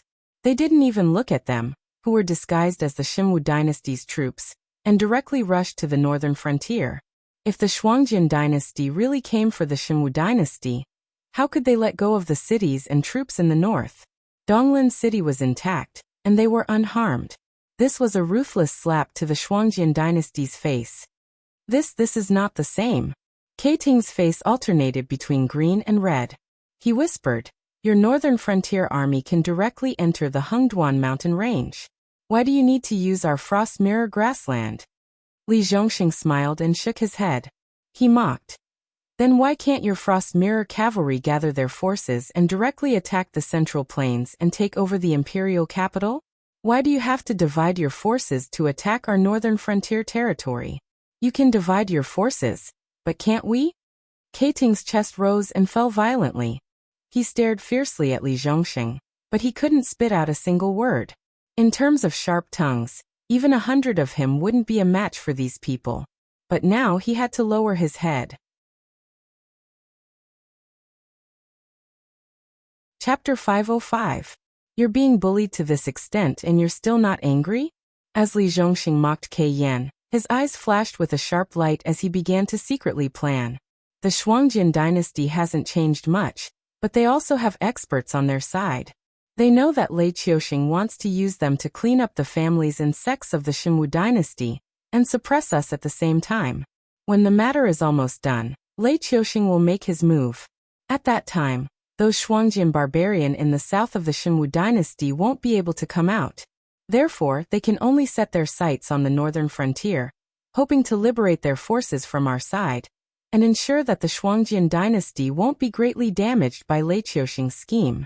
After all, after this matter is over, many forces will want a share of the profits. Suddenly, Lin Yuan's voice interrupted Li Zhongxing's contemplation. Li Zhongxing looked around and didn't see any signs of Lin Yuan's existence. He then heard Lin Yuan say, "I'm talking directly to you through my consciousness, so only you can hear my voice. You don't need to find out where I am. Just deal with the matter at hand, and try to stall for time. Wait for our people to kill the Frost Mirror Barbarian in the northern frontier, but don't deliberately cause a conflict." With Lin Yuan's support, Li Zhongxing's thoughts inexplicably calmed down. Clearing his throat, Li Zhongxing said with a smile, "Young clan leader, you don't need to take it to heart. I'm just complaining. If it were you, young clan leader, You wouldn't easily swallow this resentment after being beaten up for no reason, right? Yes, I don't know what request Commander Li has. Please tell us. The Shuangjian dynasty will do our best to satisfy you. Seeing that Li Zhongxing was giving him a way out, even though Kai Tung had been humiliated to the point of wanting to die, he had no choice but to pinch his nose and agree. However, this time, Kai Tung emphasized the word's reflection of the Frost dynasty. He wanted to remind Li Zhongxing that he was not alone. There were still millions of reflection of the Frost cavalry outside. If the two sides could not come to an agreement, they would have to fight. If the two of them had a normal conversation, Li Zhongxing might have to think twice before bargaining. However, with Lin Yuan's support, Li Zhongxing no longer had any desire to negotiate. This was because Lin Yuan never intended to give him any face from the beginning. In the end, they would still have to fight. After pondering for a moment, Li Zhongxing's lips curled up slightly. He smiled and said, "Young clan leader, you're too polite. I'm just a commander. Even if I want to negotiate, I'm not qualified. How about this? Young clan leader, go back and rest for 2 days. I'll quickly send a letter to the Northern Frontier Mansion, and let the king of the Northern Frontier count the casualties before coming back to talk to young clan leader." Although Kai Yan was smiling, he was cursing in his heart. Of course, he knew that Li Zhongxing's rank wasn't high enough to negotiate with them. However, as one of the 3 commanders of the Northern Frontier, Li Zhongxing's words still carried a certain amount of weight on the Northern Frontier. More importantly, Li Zhongxing and his men were currently at the pass. As long as he didn't agree, his brothers trapped in the north wouldn't be able to come out. They wouldn't even be able to send in supplies. Who knew how many people would die in these 2 days? Licking his lips, Kai Yan asked tentatively, "Commander Li, I came here with sincerity. However, I don't see any sincerity from your side.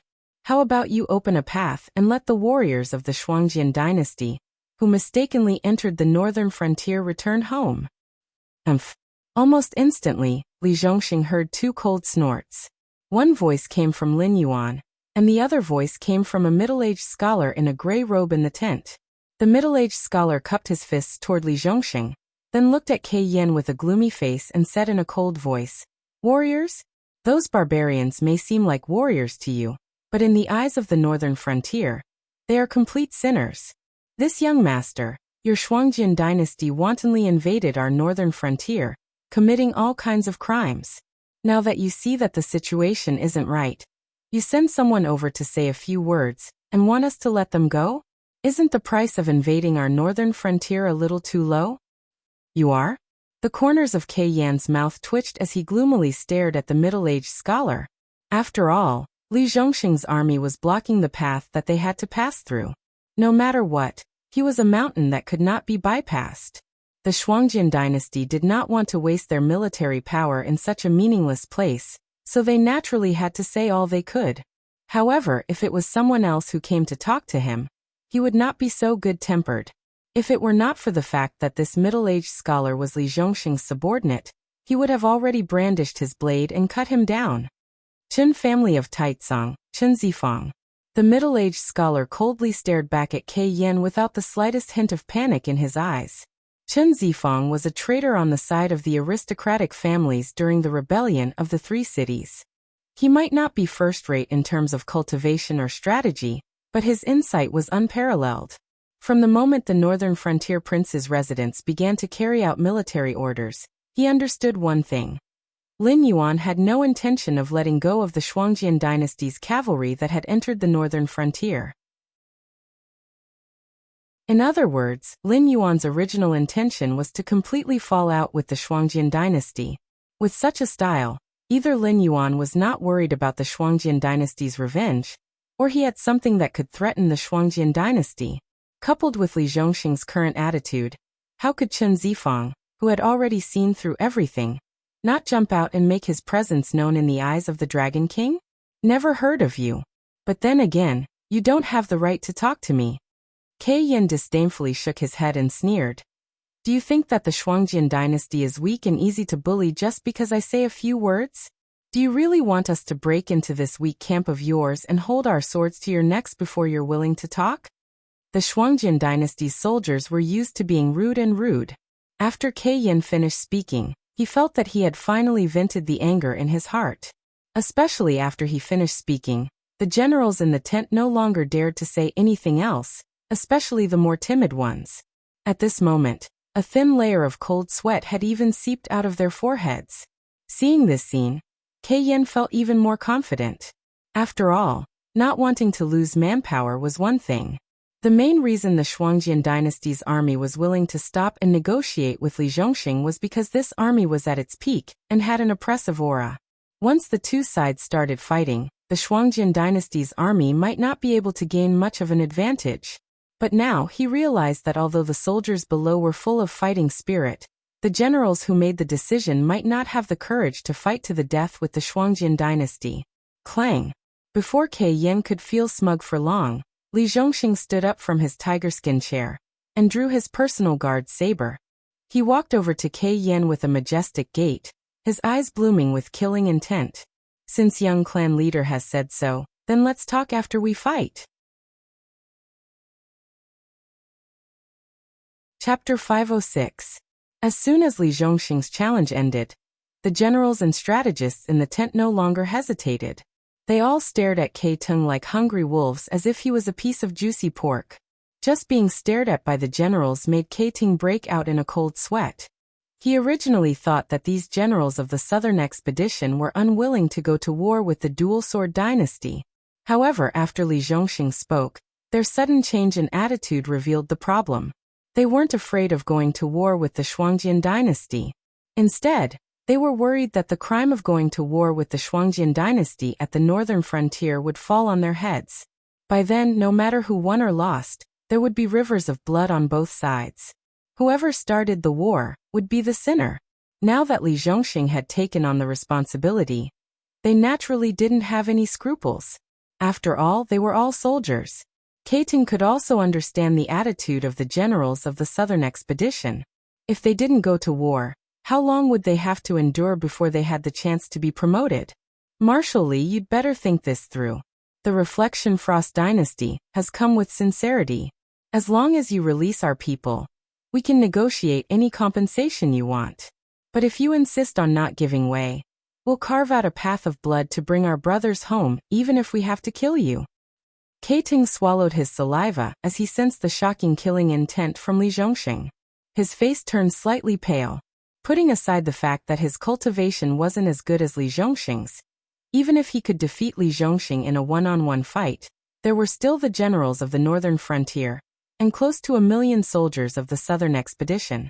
What was the difference between wanting to kill his way out of this military camp in his unarmed state? Li Zhongxing stopped and rubbed the tip of his nose. He sneered and said, "Haha, it seems like young clan leader is afraid." Nonsense. Ke Tung's face turned red again. He suppressed his voice and said, "The men of the Shuangjian dynasty aren't afraid of anything. It's just a misunderstanding between us and the northern frontier. Now that we're willing to apologize, why must Marshal Li be so overbearing? Do you think Marshal Li will still have a good reputation if we fight?" Clang. Li Zhongxing flicked the blade in his hand, pointing it straight at Ke Chun as he fiercely said, "Young patriarch, are you mistaken? Right now, it's the Shuangjian dynasty that's invading the northern frontier. I'm just protecting the country. I didn't send people to invade the Frost Mirror grassland to create friction. The Shuangjian dynasty was the one who started the war. Now you're the ones asking for peace. Young clan leader can't be so naive as to think that we, the people of the northern frontier, have no temper, right?" As soon as he finished speaking, the entire tent was filled with chaotic shouts of killing. The northern frontier was slightly better, especially the cities near the Central Plains. At the very least, they could be nourished by the Central Plains caravans. However, the living environment of the northern frontier wasn't much better than the Frost Mirror grassland. The only thing that could attract the caravans to bring all kinds of necessities to the northern frontier was a large amount of spiritual items and demon flesh. These were precious materials that were worth tens of thousands of gold taels in rich places. Therefore, if the people of the northern frontier wanted to survive, they had to learn how to identify all kinds of spiritual items from a young age. In the process of harvesting spiritual items, they had to fight demon beasts. Therefore, in terms of bravery and bloodthirstiness, the people of the northern frontier didn't lose to the people of the Frost Mirror grassland. Most of the people following Li Zhongxing were veterans of the southern expedition who had been trained from the northern frontier. The remaining veterans were also the first troops to follow Li Zhongxing. All of them had lived in the extreme north of the Xinwu dynasty. Facing the dangers of survival day after day had never moved these men.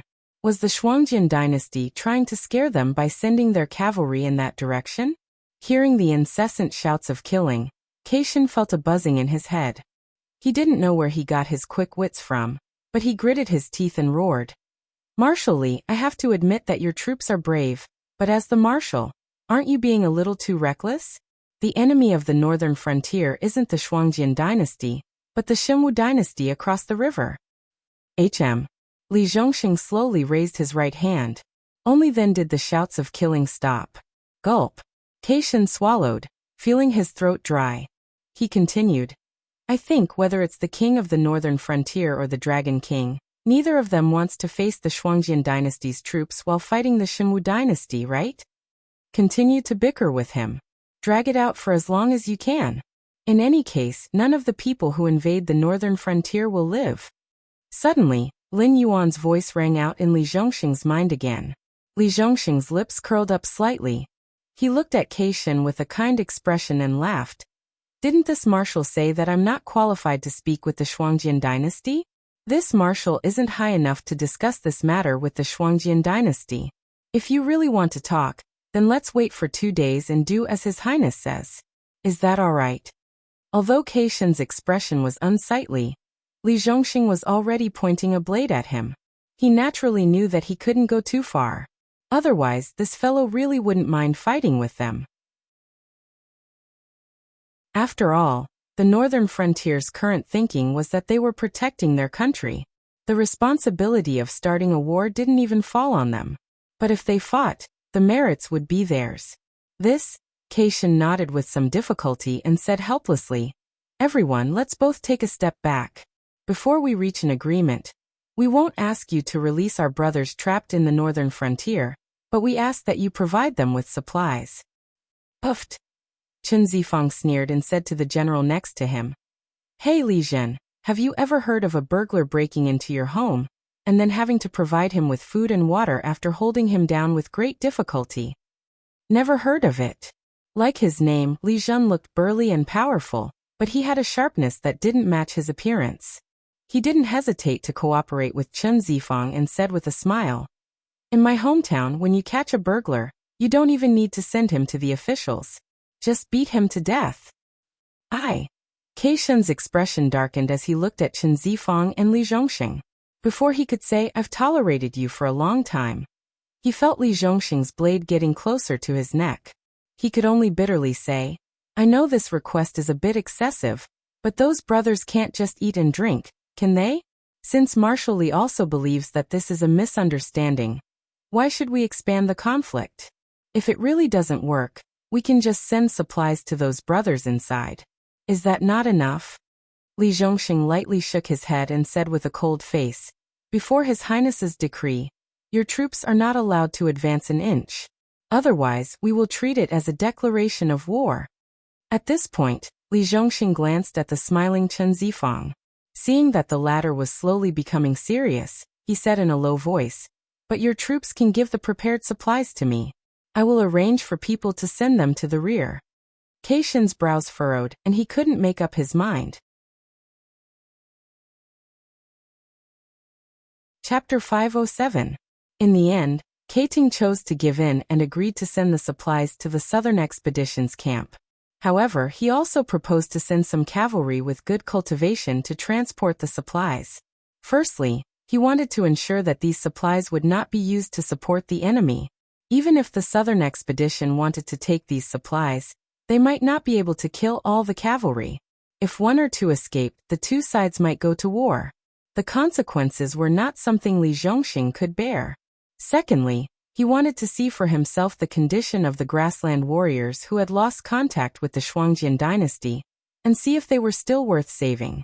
After all, They were now asking for peace with the northern frontier. This was equivalent to exchanging real money for the warriors trapped in the northern frontier. It was similar to the trade of people within the Shuangjian dynasty. The attitude of the northern frontier was obvious. Keting did not think that the northern frontier's appetite would be small. Even the extremely wealthy Bloodbath tribe would have to fork out a huge sum of money to exchange for the Frost Mirror cavalrymen, not to mention the tribes that the cavalrymen originally belonged to.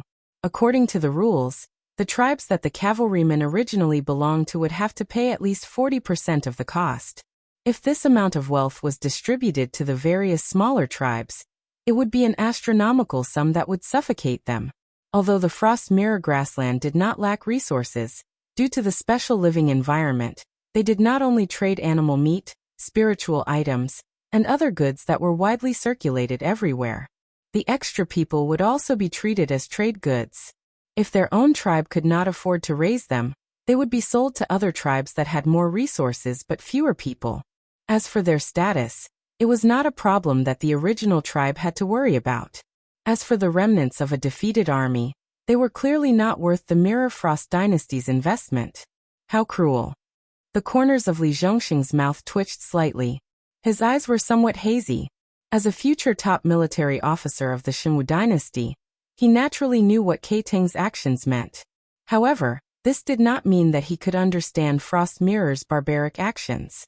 In his opinion, if his fellow soldiers and comrades had fallen into such a situation, he would choose to save those who might still be alive no matter what the price was. He would also try his best to send the bodies of the dead back to their hometown for a proper burial. Unlike Frost Mirror Man, who regarded his compatriots as a resource and only traded with them when he could gain benefits from it, Frost Mirror Man did. If they were in the same predicament one day, would they be disgusted by their fellow soldiers' actions? After Keting left the camp, Li Zhongxing waved his hand and dismissed all the generals and staff officers in the commander's tent. In order to prevent a troop from becoming the personal army of the commander, Li Zhong carefully divided each troop into different battalions. Every 10,000 men could form a battalion, and each battalion had a battalion commander, a deputy commander and 3 staff officers. Including the mid-level and low-level officers, any battalion of the 3 armies of the northern frontier could almost snowball into a huge army without falling into chaos. Although the battalion commanders and deputy battalions were all outstanding graduates of the military school of the Northern Frontier Academy, their backgrounds were completely different. Some were grassroots generals promoted by Lin Yuan from poor families, while others were descendants of aristocratic families who had submitted to Lin Yuan. As for the staff officers, one was from the Demon Emperor Association, while the other 2 were guests of Li Zhongxing and Qianhu of the Genie Guards. It could be said that each faction was stuffed into a battalion to check and balance each other. No matter what the characters and abilities of these people were, they all had their own factions behind them. Naturally, it was impossible for them to get along well. After all, everyone had their own interests. Only very few people would believe in feelings and loyalty. Of course, in order to prevent each faction from harming their comrades for their own interests, Li Zhongxing also adopted a system of punishment. For example, once disobeying orders, the battalion commander, deputy battalion commander, and 3 staff officers would not be able to escape. It was fine if it was impossible, but if anyone was determined to drag down the northern frontier, before facing the anger of Lin Yuan and Li Zhongxing, they would still have to wrestle with the other 4 big shots. Unless all 5 of them were determined to betray the northern frontier, just the difference in strength alone was enough to send those disloyal fellows to hell. It was also because of this system of appointment that although Li Zhongxing was nominally the commander of the southern expedition, and could mobilize any unit, he could only give a general strategy and detailed battle objectives. The degree of completion and the plan of completion were all discussed by his subordinates. If Keting had not come to the meeting as an emissary of the Shuangjian dynasty, the northern frontier generals and staff officers would never have gathered in Li Zhongxing's tent. Now that the meeting was over, even if Li Zhongxing did not ask them to leave, they would not stay here for long. After all, no one knew when the war would start. If they had the time to chat here, they might as well go back and sharpen their weapons. Dragon King, I'm not doubting you, but I feel that your way of doing things is no different from playing with fire. After everyone had left, Li Zhongxing casually threw his saber to the side and sat down on his tiger skin chair. He said in a deep voice, "Since you don't intend to negotiate with these barbarians, you shouldn't keep them in suspense. Now that things have come to this, it's really not easy to end things." Lin Yuan's projection slowly condensed in Li Zhongxing's commander's tent. A cold glint flashed in his different-colored eyes as he sneered. "I want to use the fate of these barbarians to tell everyone that no matter what schemes they have behind the scenes, if they don't have the determination to fight to the death with the northern frontier, don't interfere. Otherwise, this king will directly chop off their hands. Do you think it's better to settle things once and for all, or to drag things out slowly?" At this point, Lin Yuan paused for a moment and said, "The Northern Territory Chamber of Commerce has indeed brought in a lot of profits. Before this, it could almost support the simultaneous operation of several projects. But after the war started, 2/3 of the reform and construction projects in the northern frontier were suspended, and all the money squeezed out was used to fund the various troops. Because of this, the various departments still owe the soldiers their salaries. Although the equipment from the Ministry of Works and the Ministry of War has been equipped with all of you, they have only paid you a portion of the cost of the materials. They still haven't paid you the labor fees and salaries." A string of black lines slowly appeared on Li Zhongxing's forehead. Of course, he knew that war costs money, and a lot of it at that. For example, the Shimwu dynasty had been peaceful for decades. Even if the officials were greedy, the treasury was still considered rich. It wouldn't be an exaggeration to say that Lei Qiuxing slept on a mountain of gold every day. But how long had it been since the war on four fronts started? The treasury of the Shimwu dynasty had basically been emptied.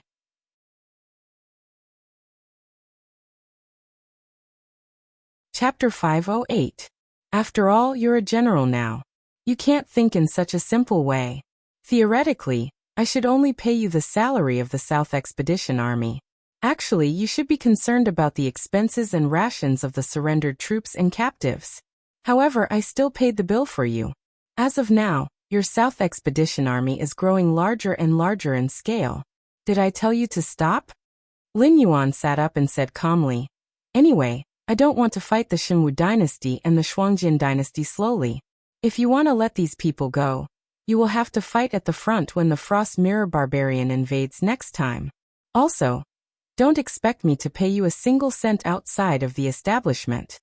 The corner of Li Zhongxing's mouth twitched slightly. He held back the swear words that were about to come out of his mouth. He didn't have the national treasury of the Shimwu dynasty that had been peaceful for decades, nor did he have the terrifying beast that was the Northern Territory Chamber of Commerce. If he had to support an army of millions of people, wouldn't that be asking for his life? But Lin Yuan's attitude was very clear. He didn't want to fight this war. Whoever wanted to fight would pay. Li Zhongxing wanted to complain about this kind of rascal behavior, but he didn't know how to say it. After all, the Southern Expedition's military strength was several times greater than the establishment that Lin Yuan had given him. And as the work of cleaning up the Northern Territory continued, this number was still increasing. When the war was over, they would definitely be dealt with. But Li Zhongxing didn't want to be forced into a dead end because of this matter. Then if all 500,000 Frost Mirror Barbarian soldiers are lost at the northern frontier, how should we deal with it? Now that the Shuangjin dynasty has taken the initiative to beg for peace with us, it seems that they are prepared to bleed a lot. But not only did the Dragon King not give them face, his actions are no different from starting a war. If they really go to war regardless of everything, it will be no less than a disaster for our northern frontier. Li Zhongxing cupped his fist at Lin Yuan and said in a deep voice, "Am I right?" Li Zhongxing, who was disgusted by Lei Qiuxing's action of abandoning the people in the Northern Territory, couldn't tolerate sand in his eyes now, especially after experiencing the good life of the people in the Northern Frontier. Li Zhongxing couldn't be said to be loyal to anyone now. The only thing he wanted to protect was the people in the Northern Frontier, who had sacrificed everything for their livelihood. Lin Yuan said that he wasn't willing to go to war with the Shuangjin dynasty, but at the same time, he was provoking the Shuangjin dynasty. He couldn't figure out the meaning behind this at all, so he could only look at Lin Yuan with a confused gaze, hoping to get an answer. If Lin Yuan really decided to go to war with the Shuangjian dynasty at the critical juncture, where the Xinwu dynasty was about to launch a counterattack against the northern frontier, then Li Zhongxing would summon those loyal to him to launch a military remonstrance even if it meant risking his life, forcing Lin Yuan to give up this bold idea that shouldn't have existed. The northern frontier alone was enough for them to digest for a long time. Not to mention that Lei Qiuxing still had the strength to spare. Even if he could kill Lei Qiuxing in one blow, the northern frontier wouldn't be able to take down the remaining central plains and southern territories. So Li Zhongxing is right. You still have room for improvement in strategy, but in terms of strategy, you're just a chicken. Lin Yuan looked at Li Zhongxing with pity, helplessly shaking his head, and explained, "Right now, we're not the ones fighting a war. I'd rather use these military funds to develop the northern frontier, and even the entire northern territory than waste them on such meaningless things. You're also one of the people with the highest status in the northern frontier. You should know how much work we still have to do and how much resources we lack."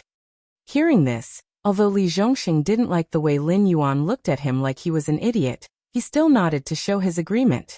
If Lin Yuan really was a warmonger, he wouldn't waste time researching the new laws of the northern frontier. He also wouldn't exterminate the sects and then punish the noble families. He also wouldn't take all the land in the northern frontier and rent it to the people for farming at a very low price. At the same time, he would establish the Northern Frontier Academy and a series of huge projects related to people's livelihood, medical care, and other fields. Just by relying on the Northern Territory Chamber of Commerce, it wasn't impossible for Lin Yuan to cultivate the northern frontier into a war-loving land where everyone was a soldier. However, Lin Yuan's choice was to slowly develop and gradually reform. Every move might not be beneficial at the moment, but it would definitely be beneficial for the future. If there were really so many resources that he didn't have any place to use them, Lin Yuan would definitely carry out more projects and build more gathering places, so that every inch of land in the northern frontier could be used properly. He wouldn't train an army to compete with the Xinwu dynasty. Although it looked like Lin Yuan made the first move, in reality, Lin Yuan's purge of the northern frontier was Lei Qiuxing's idea. The situation had developed to this point because Lei Qiuxing didn't want Lin Yuan to easily take over the northern frontier. It would be best if he acted like a tool and wiped out the rebellion in the northern frontier. After forcing the southern frontier to make a move, he would obediently retreat to his own northern frontier. However, Lei Qiuxing wasn't the only tyrannical person in this world. Lin Yuan, who was able to come up with God's mandate and King's law, was no less tyrannical than Lei Qiuxing. However, Lei Qiuxing didn't have the boldness to lie by the side of the bed and allow others to sleep soundly. From the beginning, he only wanted to use the northern frontier as a test subject for the reform, so that the hostility of those aristocratic families and sects would be transferred to us. However, now that the northern frontier is strong, Lei Qiuxing can no longer let us continue to grow. Once we take over the northern frontier, the speed of our development will definitely rise to another level. At that time, the extremely weak Xinwu dynasty might not be able to be destroyed at any moment, but the outcome would already be determined. Therefore, the battle between the Xinwu dynasty and the northern frontier will happen sooner or later. It's just a matter of waiting for us to be fully prepared before attacking, or Lei Qiuxing taking advantage of the fact that we haven't stabilized our footing yet. For an outstanding military strategist like me, Lei Qiuxing's actions weren't out of my expectations. On the contrary, I didn't expect the Xinwu dynasty to be so weak. Therefore, I'm more and more worried about what kind of trump card he has in his hands. Under these circumstances, our own wishes don't matter at all. Right now, the Reflection Frost dynasty has changed their ways and is humbly begging for peace with us. It's not because of the reasons they've given us, but simply because they don't want to fight. Therefore, whether we teach them a lesson or not, they won't fight. Or rather, they won't choose to fight to the death with us right now. Do you think they will be grateful to us if we let those barbarians go? Lin Yuan's eyes flickered with an obscure brilliance. It was as if he was looking at the frost mirror Khan from countless miles away, and seeing through his heart. His tone was even more certain than guessing.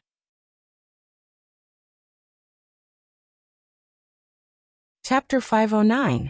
Isn't that the case? Li Zhongxing's eyes widened. If all 500,000 Frost Mirror cavalrymen are killed, it'll be a blood feud. Those barbarians will never let it go. They'll have to go to war eventually. Your actions will definitely bring the war forward. Li Zhongxing felt that the more he listened, the more confused he became. It seemed that Lin Yuan was right, but his reason told him that this was all sophistry. Lin Yuan definitely had other plans behind his back. After such a huge feud, even if Frost Mirror Khan didn't want to go to war with Lin Yuan, those tribes would definitely force him to send troops to the northern frontier. After all, only some of them were unlucky now. Once the war started, the northern frontier and the whole Shuangjian dynasty would be in trouble. Even if it was for the survival of their own tribes, most of them would choose to go to war. Frost Mirror Khan is like a wolf. Before they're full, they'll keep following you. When you show a weakness, they'll pounce on you and tear your flesh apart to fill their stomach. If you don't want to, you can only raise your weapons and beat them until they're scared. Only then will they tuck their tails between their legs and show their more dog-like side. They'll stay away from you and won't dare to provoke you for a while. If we show weakness now, the Shuangjian dynasty won't be grateful to us. Instead, they'll think that the northern frontier is only strong on the outside but weak on the inside. After they've healed their wounds, the first thing they'll do is to invade our territory and burn, kill, and pillage. By then, it'll be an endless war. Mirrorfrost had fallen into Lei Qiuxing's trap. Not only were the 700,000 Mirrorfrost cavalrymen trapped in the Central Plains unable to come out, even more Mirrorfrost cavalrymen would be trapped in this deadly trap. Based on this battle alone, I am certain that at least half of the Shuangjian dynasty's border army, near the Xinwu dynasty, will be destroyed. Apart from the border army, the tribes near the Xinwu dynasty will also lose many young and strong men. Of course, we weren't the only ones who knew that Lei Qiuxing's concession was a trap. The Shuangjian dynasty knew it too. The reason they wanted to make peace with us was to preserve their strength as much as possible, so that they wouldn't lose too much of their strength. They might even lose the edge of the Frost Mirror grassland, so that their ranch could become our hunting ground. If both sides worked together and the beast tied in the Hengduan mountain range, the Shuangjian dynasty might not even be able to recover from the setback. Speaking of which, if we can't determine the victor between us and Lei Qiuxing, then we need a way out. Therefore, the Shuangjian dynasty's invasion this time is a way for us to ease our relationship. At that time, we can choose to call a truce and head north together to collect this debt of blood from the Shuangjian dynasty. Then, we can return to our respective territories and start accumulating strength for the next war. But this time, if we sign a truce, we won't have an excuse to head north to attack the Frost Mirror grassland. Naturally, we can't join forces to attack the Shuangjian dynasty. Even if we shamelessly call a truce, the other dynasties won't just stand by and watch us attack the Shuangjian dynasty. If they cut off the trade with the Northern Territory Chamber of Commerce, we won't even have a place to cry. So they only need to withstand the pressure from Lei Qiuxing. Lin Yuan narrowed his eyes slightly and smiled. I don't want the northern frontier to fall into a two-sided war. I just want to tell these barbarians one thing. The northern frontier will never back down from a fight. As long as they want to fight, I'll fight with them. Plus, there's a special tribal system there. Before we can catch our breath, Shuangjian Khan's throne will probably change hands. Do you think that Shuangjian Khan, who has dominated the grassland for 50 years, will do such a profitable business for a bunch of dead people? This, Li Zhongxing's eyes widened even more. He said with a puzzled expression, since the Shuangjian dynasty has already seen through the trap, won't they know to withdraw and wait for the right opportunity? They'll attack us when we fight with Lei Qiuxing.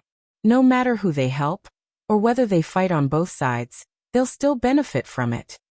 That's what we need to do. Fan the flames, add oil. Let this fire burn even more fiercely. Let the Shuangjian dynasty suffer the greatest loss and force them to swallow their anger.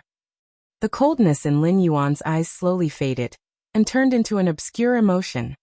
I'm slow-witted. I don't understand what the Dragon King means. Li Zhongxing shook his head with a bitter smile. However, he was sharp enough to smell the blood in Lin Yuan's words. In the end, weren't they still going to fight? Sophistry indeed. The loss of 500,000 Frost Mirror Barbarian is not an unacceptable loss for the Shuangjian dynasty, because the number of young men who die from the cold, starvation, or being killed by demon beasts on the grassland is far more than that. However, for some tribes, the loss of these young men is a disaster. They won't accept this result easily, so they'll do everything they can to recoup their losses. For example, 500,000 Frost Mirror Barbarian died on the northern frontier, but 700,000 Frost Mirror Barbarian killed and looted as they pleased in the Central Plains. If they want to recoup their losses, do you think it's better to start a war with the northern frontier, or go to the Central Plains, where they think it's incomparably prosperous, and even plunder for a while more in the south? If we show enough strength, the Shuangjian barbarian will wisely choose to avoid us and hold this grudge in their hearts for the time being. However, in the current situation, their first choice is still to plunder the Xinwu dynasty. This wise decision is what both Lei Qiuxing and I want to see. The only ones who want to stop them are the higher-ups of the Shuangjian dynasty. However, the tribes that have suffered losses won't let go of such a good opportunity, especially the small and medium-sized tribes outside the range of Frost Mirror Khan's influence. Even if they pretend to be obedient, they won't let go of such a fat piece of meat like the Xinwu dynasty. Lin Yuan's voice trembled as he said. Lei Qiuxing used the bones of countless people to build a path to victory for himself. In this aspect, he's even more of a bloodthirsty demon beast than this king. But you also said that the Shuangjian dynasty already knows that this is a trap. Before Li Zhongxing could finish his words, his face turned pale and he swallowed dryly. He suddenly realized that Lin Yuan, this demon beast, knew more about the situation of the various factions than he, a professionally trained officer, did. The unique tribal system of the Shuangjian dynasty was no different from that of the demon beasts in the Hengduan mountain range. However, the Beast Lord Kirin could intimidate countless demon beasts, but the old Frost Mirror Khan didn't have such strength. Although he was revered as the king of the grassland, the small and medium-sized tribes outside the range of the Blood Liao tribe's influence had never obeyed Frost Mirror Khan's orders.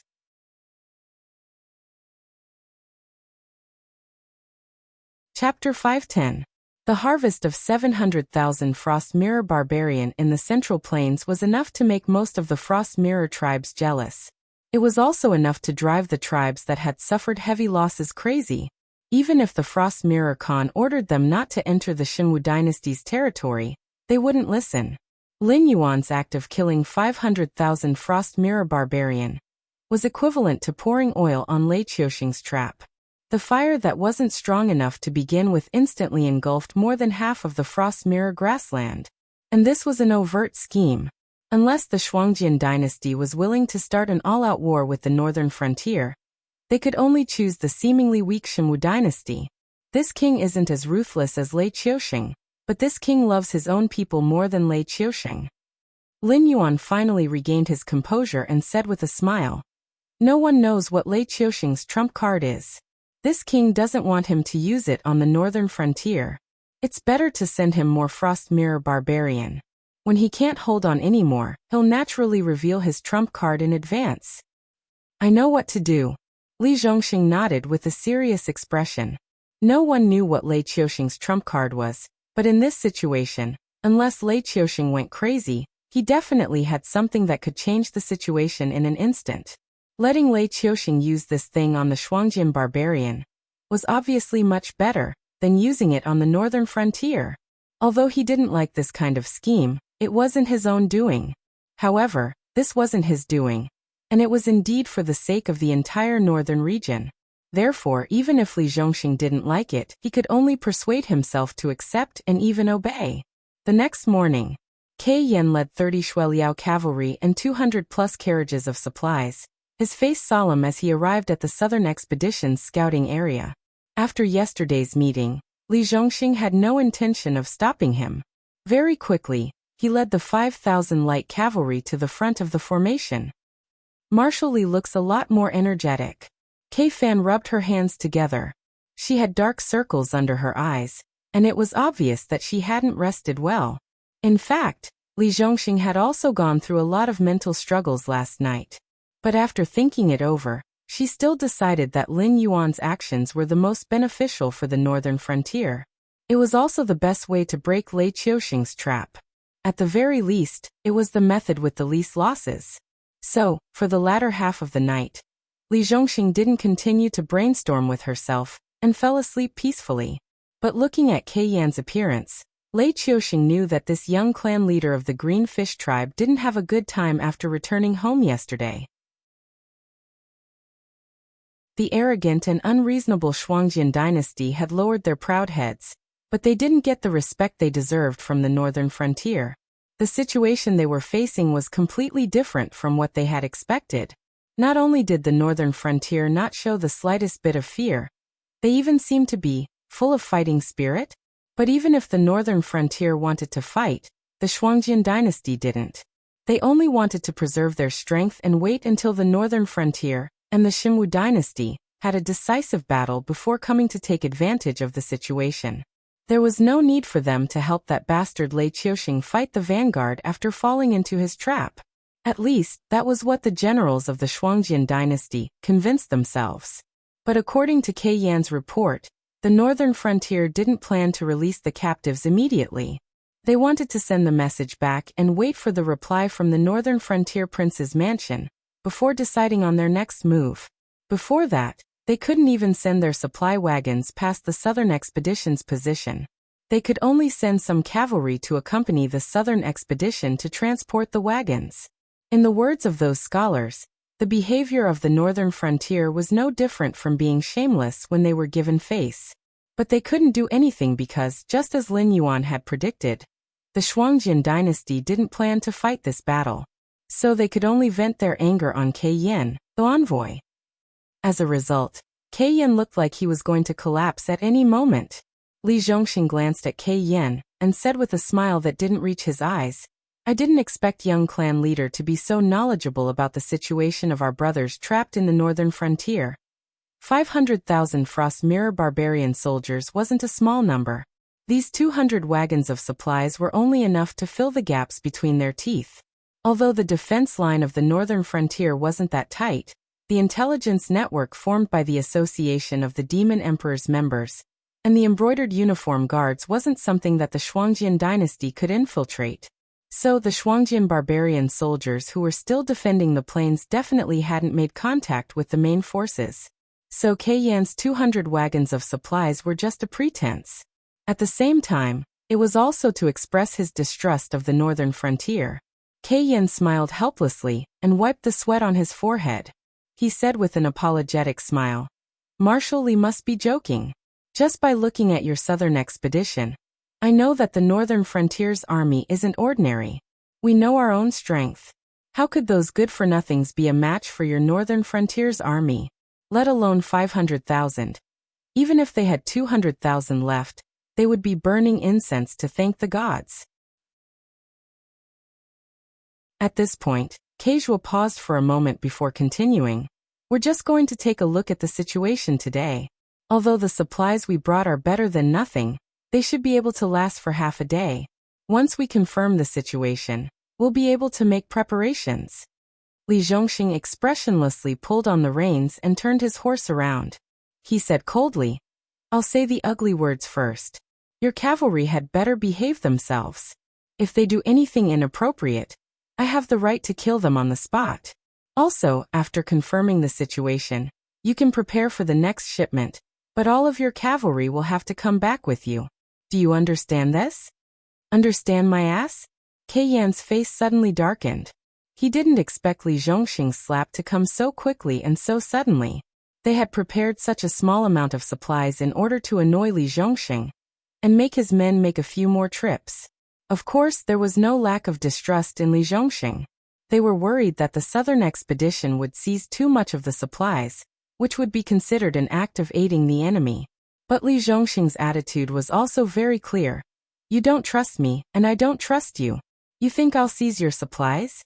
I think you're using this method to increase your troops." But then again, both sides were just trying to annoy each other. They didn't really suspect each other of doing anything. After all, The supplies were only enough to fill the gaps between Li Zhongxing's teeth. Even if Li Zhongxing seized them, they would only be able to fill the gaps between their teeth. With the troops around him, they could eat all 200 carriages of supplies in 1 or 2 meals. Although the dozens of cavalry were all in the late stage of the airborne realm, such a small number of people was definitely not enough to increase the number of troops. What was the difference between increasing the number of troops in such a scale and sending them to their deaths?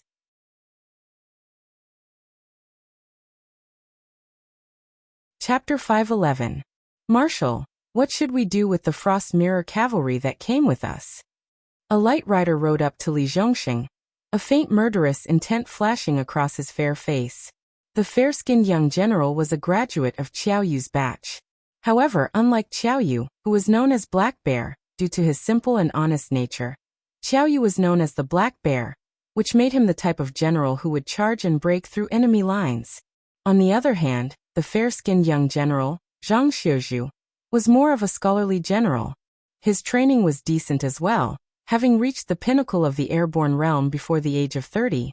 He was only 1 step away from reaching the celestial star realm. Li Zhongxing was also one of the military mentors of the Northern Frontier Academy.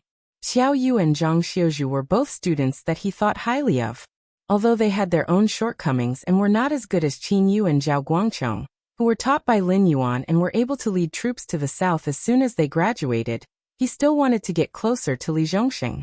To be fair, Zhang Xiuzhu was not worse than the students taught by Lin Yuan. He could become a famous general after some training. However, his biggest weakness was hatred. Zhang Xiuzhu's parents were both civilians. They did not even have the ability to move to other places to live, let alone have the ability to cultivate. Therefore, every year when the Frost Mirror Barbarian raided the border, Zhang Xiuzhu and his parents could only rely on luck to avoid being killed. However, luck would always run out. When Zhang Xiuzhu was 7 years old, the Shuangjin dynasty raided the border. His parents were killed by the sword, and only the young Zhang Xiuzhu escaped by hiding in a secret cellar at home. Since then, the seed of hatred had been planted in Zhang Xiuzhu's heart. Lin Yuan set up the Northern Frontier Academy and supported poor students. This was a great opportunity for Zhang Xiuzhu, and he did show his extraordinary talent. Compared to the children of aristocratic families who grew up with spiritual objects, Zhang Xiuzhu, who started cultivating in his 20s, could not achieve much. However, there was no limit to human perseverance and potential. Zhang Xiuzhu, who had a blood feud, was far more hardworking than the other students in the same batch. His cultivation, the art of war, and even strategy were all excellent in almost every subject.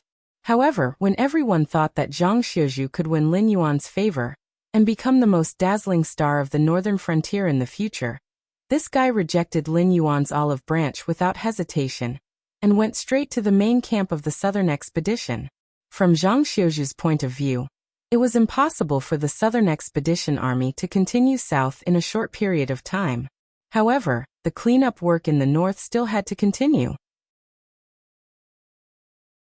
Apart from those clans that were still stubbornly resisting, the Frost Mirror Barbarian cavalry that pillaged the border would be the Southern Expedition Army's main opponent for a very long time. And Zhang Xiuzhu was indeed capable.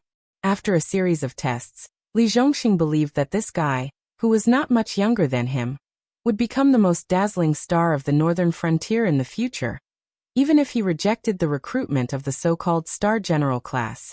Therefore, even though he knew that Zhang Xiuzhu was currently on the Southern Expedition, he would divide the Southern Expedition in the future and take part of the people to form a new army to wrestle with the Shuangjin Barbarian. Li Zhongxing gladly accepted Zhang Xiuzhu as his disciple and even trained him as his successor. However, Zhang Xiuzhu's performance in the past 2 months had indeed proved that he deserved Li Zhongxing's favor. In response to this proud disciple's question, Li Zhongxing only raised his eyelids and said through secret voice sending, "The Shuangjin dynasty has 35 cavalry with them this time. Apart from the heavy military supplies we have, you can only take 50 people with you. How do you think we should deal with them? Kill them." A cold light bloomed in Zhang Xiuzhu's eyes as he replied without hesitation. Li Zhongxing was silent for a while. Zhang Xiuzhu scratched the back of his head and said with a smile, Marshal is not a person who makes arbitrary decisions, but with your authority, it's not impossible for you to let the Shuangjian barbarian go. However, you chose to stall for time without discussing with us. This action already shows that Marshal has no intention of letting those barbarians go. Moreover, you're not the only one who has an opinion on this matter. Huh. Li Zhongxing smiled noncommittally. He just waved his horsewhip gently, indicating for Zhang Xiuzhu to leave. Just as Lin Yuan had said, Li Zhongxing was a chicken when it came to strategy. His current actions could only deceive the Shuangjian barbarian. However, those in the southern expedition with discerning eyes could see that Li Zhongxing, who had always followed the advice of others, had chosen to use stalling tactics to cut off the Frost Mirror barbarian's chances of survival. It was obvious that someone was guiding him behind the scenes. And although Li Zhongxing was the king of the northern frontier, he only had the authority to make suggestions. He did not have the authority to directly command the commander-in-chief of the northern frontier's 3 armies. If it was Li Zhongxing's idea, then Li Zhongxing would still have to discuss it with them before deciding whether to do it or not. That was why the entire southern expedition was so quiet. No one argued with Li Zhongxing like Li Zhongxing did with Lin Yuan. The reason was very simple. Most of them were already scared out of their wits by Lin Yuan. Lin Yuan had never tasted defeat since his debut. Therefore, they could not see the depth of Lin Yuan's decision. Even if they could see it clearly, no one would overestimate themselves and ask Lin Yuan to correct it. When Zhang Xiuzhu gradually rode away, Li Zhongxing once again said through secret sound transmission, "Just say that it was my idea. Go to that place and pick a group of ruthless people to go with you. First, lead them around in circles. After you have shed all pretense of cordiality, you must do it cleanly. Don't leave any hidden dangers." Speaking up to here, Li Zhongxing paused and smiled. Besides that, Wei River City has been breached, and there are still over 100,000 reserve troops of the Divine Forest Army gathered near Songtao City. We can't clear them out for the time being, but we have to let these Frost Mirror barbarians vent their anger, right? This general will not disappoint the Grand Marshal. Zhang Xiuzhu pulled on the reins and turned his head to look at Li Zhongxing. His white face squeezed out a bright smile. As for how to use these 200 carriages of supplies to provoke the conflict between the Frost Mirror barbarian and the Shun Lin Jun reserves, he had already outlined a rough plan in his mind. At the same time, he also guessed what Black Jiao, who gave him today's position and opportunity, was planning. Keiting stared blankly at the two people's lips moving. He subconsciously felt his heart sink. But when he listened carefully, he could not understand what they were talking about. Although they were speaking the common language of Tianwu continent, the words they spat out were all numbers. For someone like him who did not know the code of the northern frontier, it was no different from listening to a heavenly book.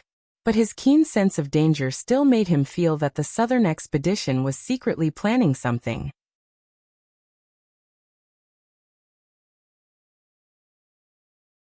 Chapter 512. Young clan leader, why are you in a daze?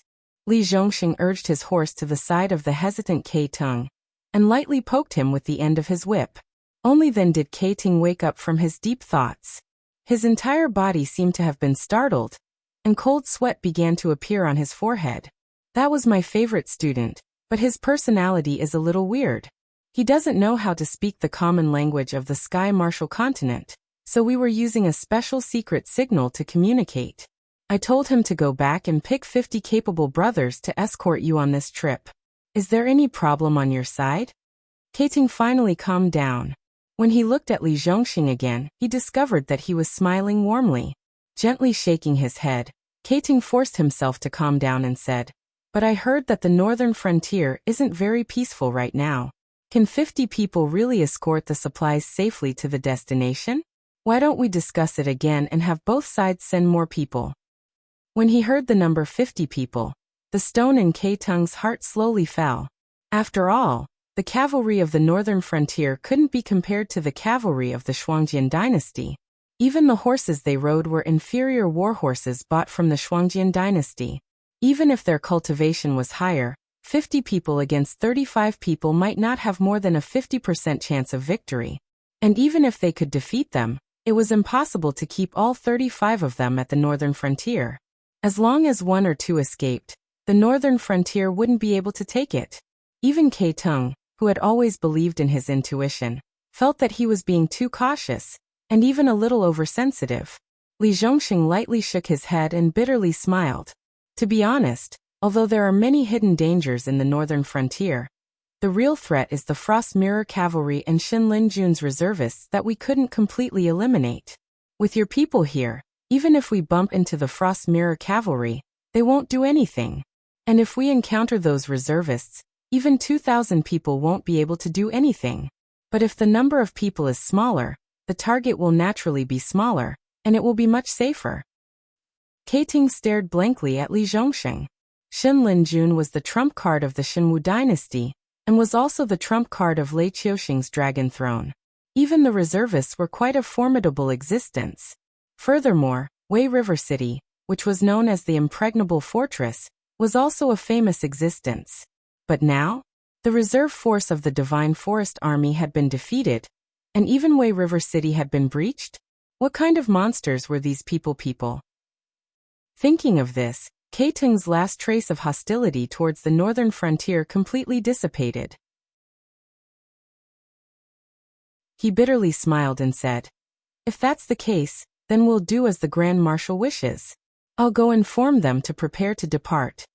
Although the men of the Shuangjian dynasty didn't lack courage and bravery, the special living environment still made them have the personalities of wolves and dogs. Just as Lin Yuan predicted, the stronger the northern frontier displayed, the more the Shuangjian dynasty didn't want to provoke the northern frontier. But Kei Tung, who was just about to leave, suddenly remembered something. He abruptly pulled on the reins and said, "Our 13th prince was deceived by the Xinwu dynasty some time ago and led his troops into the northern frontier's territory by mistake. It's been almost half a month since then. I wonder if our 13th prince is a guest at your residence?" Although the third prince speculated that the 13th prince was dead, the proud Shuang Jianren didn't think so. In their eyes, the northern frontier was just a group of nouveau riches. They might not even be able to withstand the counterattack of the Xinwu dynasty. How could they offend the Shuangjian dynasty at this time? Therefore, even if the 13th prince went on a killing spree in the northern frontier, he only needed to announce his identity after he was defeated. Not only would the northern frontier not dare to touch him, they would even treat him as a guest of honor and wait for the Shuangjian dynasty to take him away. "Young master, you must be joking. I haven't heard any news about the 13th prince." The warm smile on Li Zhongxing's face instantly disappeared. He said coldly, "I will write another letter to ask the northern frontier's residents. However, I advise you not to have any delusions about this matter. You know our Dragon King's personality. The Shuangjian dynasty has sent troops to invade the northern frontier one after another. If they don't pay a price, they will lose face." Kei Ting originally thought that taking the 13th prince out was just a matter of convenience. After all, they could let the 500,000 Frost Mirror barbarians go. If they let a few more people go, they wouldn't be criticized. However, Li Zhongxing's cold attitude was telling him to stop dreaming. The Shuangjian dynasty would definitely pay a price for these two invasions. Between the 500,000 Frost Mirror barbarian and the 13th prince, he could only choose one. "I still have military matters to attend to. Farewell." Without waiting for Kei Yen to quibble, Li Zhongxing cupped his fists and urged his horse to rush towards the army camp. He's trying to sow discord. When Li Zhongxing disappeared from sight, Kei Tung threw the horsewhip in his hand to the ground. Between the 500,000 Frost Mirror barbarians and the 13th prince, this was a choice that even a child could make. However, when it came to Kei Tung, he couldn't make up his mind. Not to mention that among the 500,000 cavalrymen trapped in the north, at least 60,000 of them were Greenfish clan's disciples. The other clans who had lost some of their men were all hoping that their men could return safely. Because of this matter, Kei Tung, the envoy, was treated with great respect. Gifts that Kei Tung didn't even dare to think about before were prepared and sent directly to his tent. There were even some tribes that used beauty traps. Their goal was to make Kei Tung protect as many of their tribesmen as possible. Once Jueqi gave up on the 500,000 Frost Mirror barbarian cavalrymen, and chose to bring the 13th prince back to the imperial court, he would be tied to the Bloodliao tribe. Once the Bloodliao tribe collapsed, there would be no place for the Green Fish tribe to stay in the prairie. If Kan Shuang had been young, it would have been fine. Unfortunately, Kan Shuang had been seriously injured when he was young. His cultivation had not improved in the past few years, and his body was deteriorating day by day. There was no telling when he would pass away. Although there were many outstanding princes in the Shuoliao tribe, the most outstanding ones were the 3rd and 13th princes. Of the two of them, one was a scholar and one was a martial artist. If these two forces could not be merged together, the decline of the Bloodstream tribe would be inevitable. But from what he knew, the relationship between the 3rd prince and the 13th prince could be said to be irreconcilable. However, if Keiting chose the 500,000 Frost Mirror Barbarian and gave up on the 13th prince, then what awaited him would be the fury of the Bloodspan tribe. Those tribes wouldn't care about his friendship. In the eyes of the prairie people, they had already prepared a generous gift for Keiting. Keiting bringing back their tribe's young men safely was his duty. Only a fool would fall out with the Bloodstream tribe in order to protect Keiting.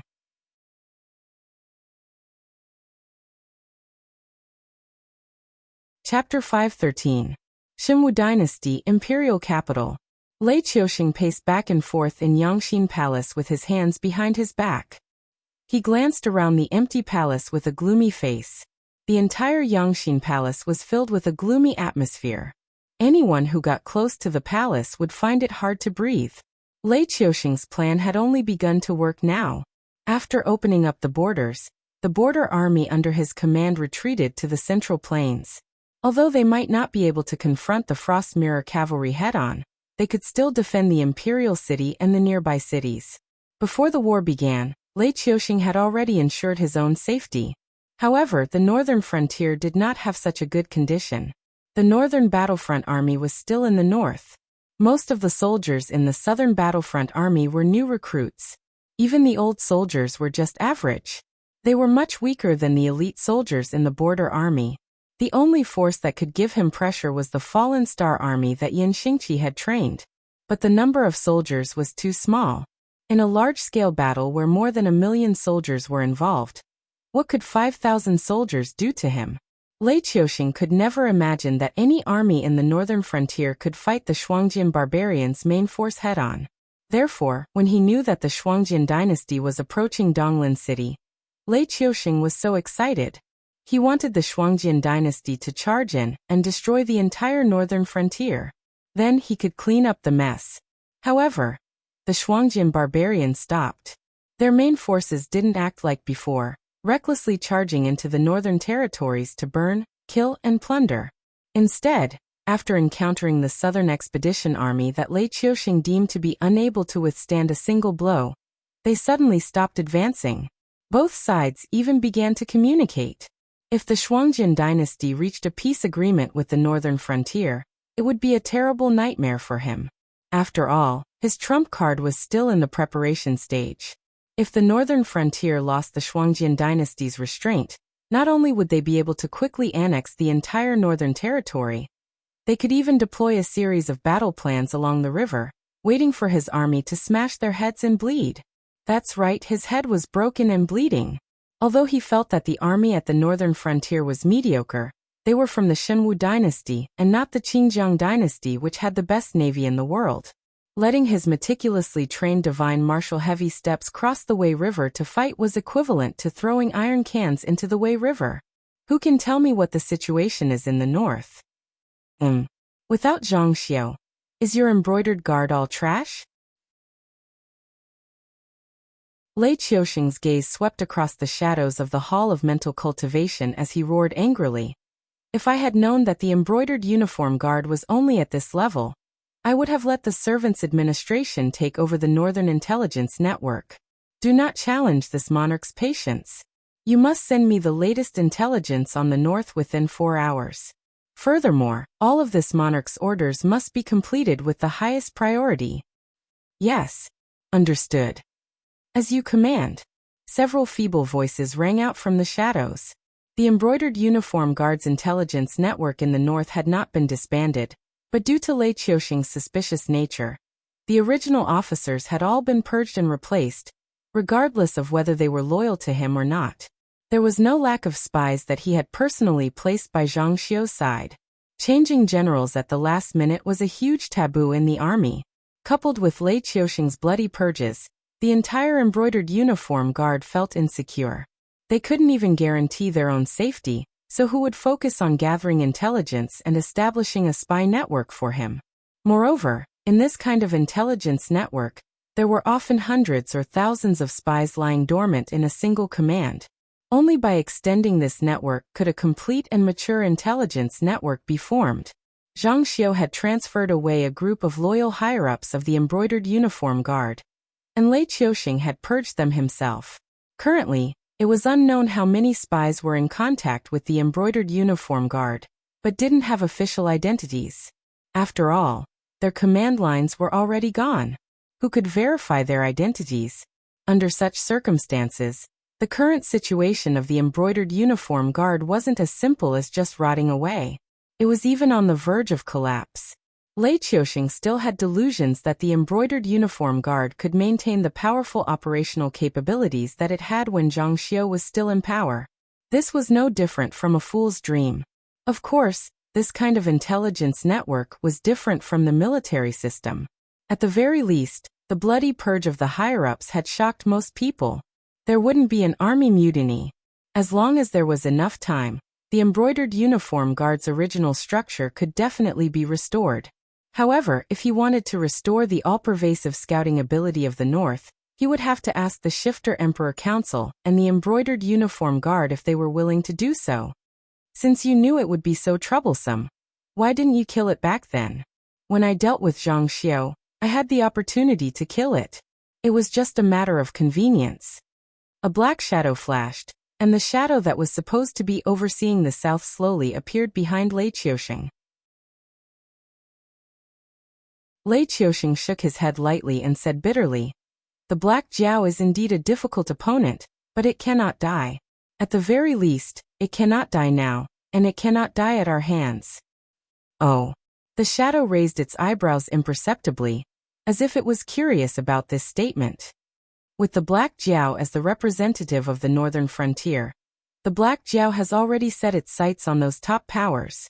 Because of the previous incident, the Black Jiao has shown the ambition and ability to replace me. Those top powers are definitely begging for it. Otherwise, why do you think the chaos in the Xinwu dynasty has continued until now? Isn't it just those guys who are creating opportunities for the Black Jiao and stalling for time? In addition, the relationship behind the Black Jiao is also complicated. Forget about the ancient demon court, whose real identity is unknown. Anyway, it can establish a relationship with the top powers. Even if its identity is fabricated, it doesn't matter. However, its current identity is the Lord of the Northern Frontier and the Beast King of the Hengduan Mountains. It is also inextricably linked to those dragon blood demons. All the forces are trying to rope it in. If the Black Jiao dies at this time, not only will the Northern Frontier go out of control, but the Sea Demon Rebellion in the south and the Hengduan Mountains will also take revenge. Even the Frost Mirror Dynasty and the Qingjiang Dynasty will try to take a step further. Lei Qiusheng put his hands behind his back, exhaled a turbid breath, and said in a cold voice, "The Black Jiao was born as a demon beast. This is its natural disadvantage. On the other hand, we are just people who killed our master and usurped the throne. We are not much stronger than it. The other 6 dynasties have been trying to find ways to balance the other forces for so many years. They will not tolerate a usurper like me to continue to exist." Got it. The shadow nodded slightly. He did not understand Lei Qiusheng's thoughts, but as the shadow of Lei Qiusheng, he only needed to obey the order.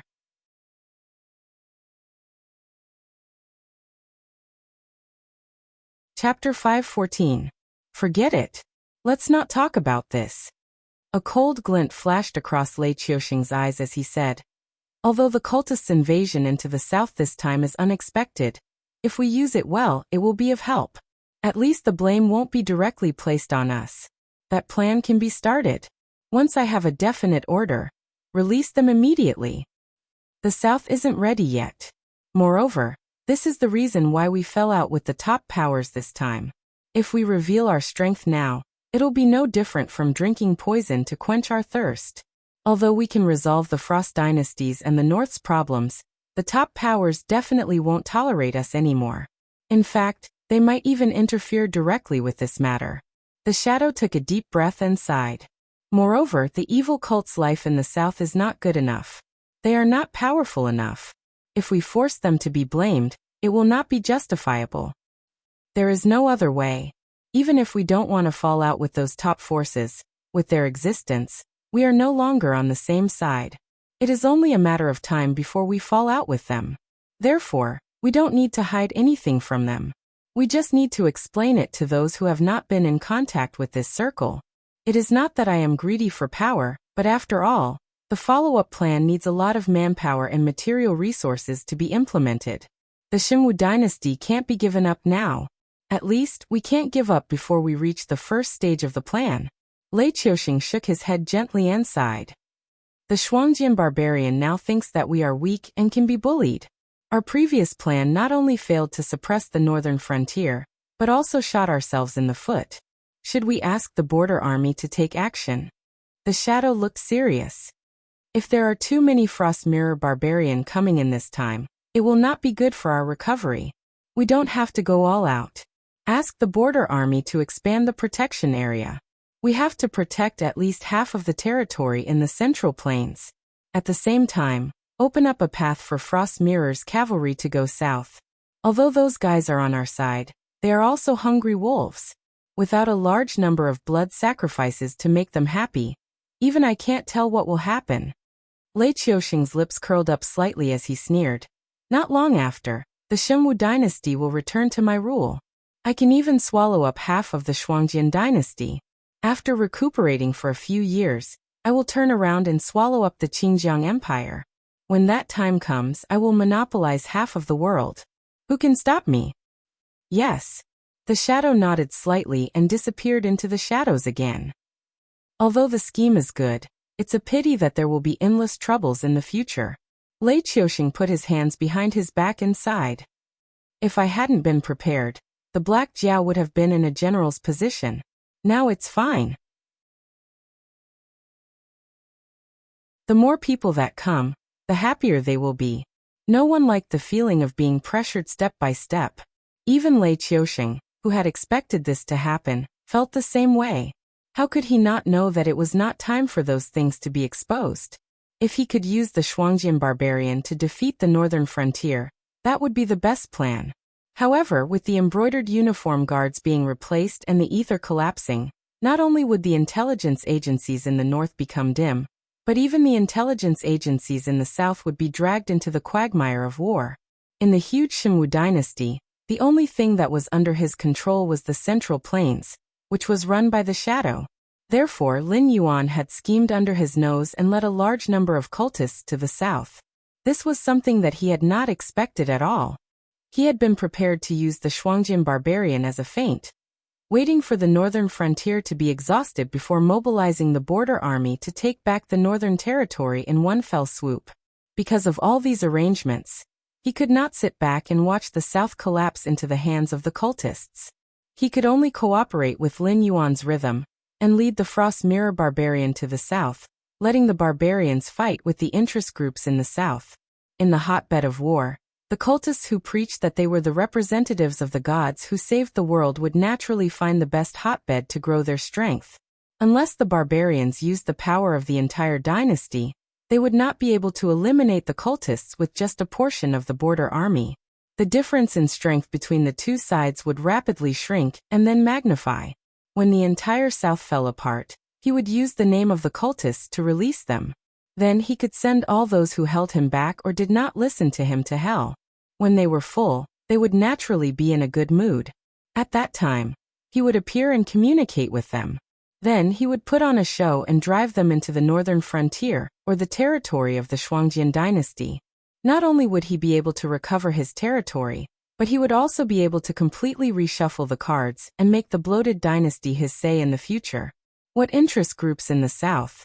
What northern frontier? In the eyes of Lei Qiuxing, they were just a bunch of tools. Ever since he got in touch with them, his vision and structure had long surpassed his own level. Moreover, he had the special existence of the shadow at his disposal. Naturally, he would be successful in doing things secretly. This time, the four major forces joined forces to attack the Shimwu dynasty, because some disobedient fellows among them were discovered. This matter attracted the attention of the top forces, and they asked Lei Qiuxing to release all the restrictions and let them search. However, Lei Qiuxing, who had a guilty conscience, was naturally unwilling to agree. Therefore, the drama of the four forces attacking one was born. Although the top forces didn't have any evidence, those people knew how terrifying they were. Not to mention seeing it, even if it was just a groundless rumor, they would quickly investigate the situation. If there were any signs of something wrong, they would directly kill them. If that fellow hadn't reacted quickly and retreated with them, there would be no survivors in the entire Shimwu dynasty now. According to the original script, Lei Qiuxing would be the biggest loser, and Lin Yuan, Lei Qiuxing, and even the combined forces of the aristocratic families, which were not as powerful as the northern frontier, would become the winners and begin to divide this fat cake. However, among these people who had already gained benefits, except for Lin Yuan, Lei Qiuxing didn't have the intention to put the others in his eyes. His real opponents had always been those high and mighty top forces. At least, this was Lei Qiuxing's plan at the moment. Moreover, the development of the matter was slowly moving in the direction he had envisioned. However, no matter whether it was the reaction of Lin Yuan or the top forces, Lei Qiuxing was an uncontrollable variable. Even if he was lucky enough to make use of the evil cult members introduced by Lin Yuan to talk about the matter, in an attempt to delay the time for the top forces to intervene in this matter, there were several changes in the cards in Lin Yuan's hands that he couldn't figure out in any case.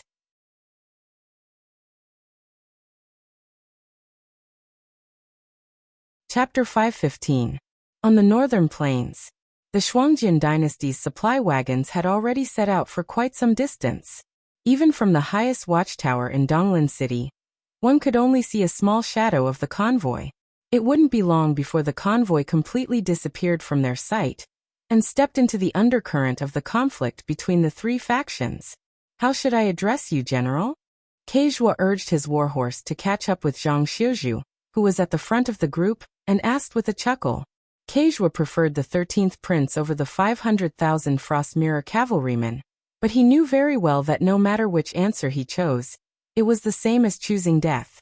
The only difference was that one would be executed immediately, while the other would be a delayed death. The only way he could find to survive was to find a way to stay on the northern frontier after this matter was over. If things didn't work out, then he would choose the 500,000 Frost Mirror cavalrymen and hide in the northern territories for a period of time. He would return to the plains after the Bloodsil tribe had declined. Even if he lost everything he had now, it was still better than losing his life. At this moment, Keiting finally understood why the third prince had given him such a lucrative task, and why the people of the large tribes had mocked him. He hadn't thought much of it when he had received the generous gifts, but now it seemed that these fellows had clearly regarded him as a dead man. If he wanted to survive, he had to curry favor with the northern frontier by hook or by crook in exchange for a period of protection from the northern frontier, or a permanent residence on the northern frontier.